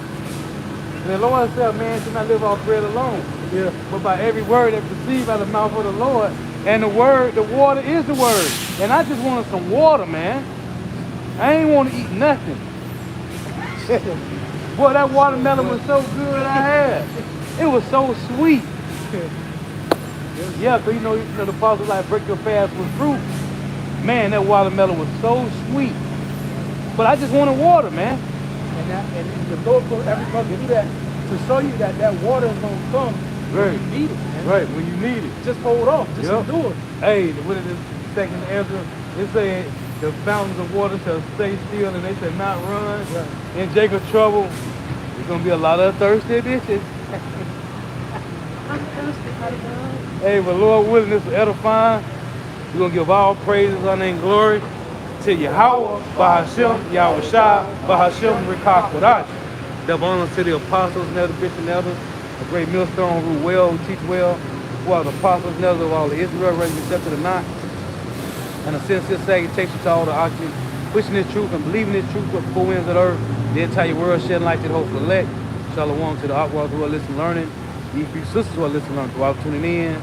Hey, throughout for your precepts, may Yahweh Shema shall continue blessing your houses. May the blessing of election be upon your houses. Stay prayed up. Till tomorrow we say, or next time we say, Shalom. Wa Abba Abba. Yeah.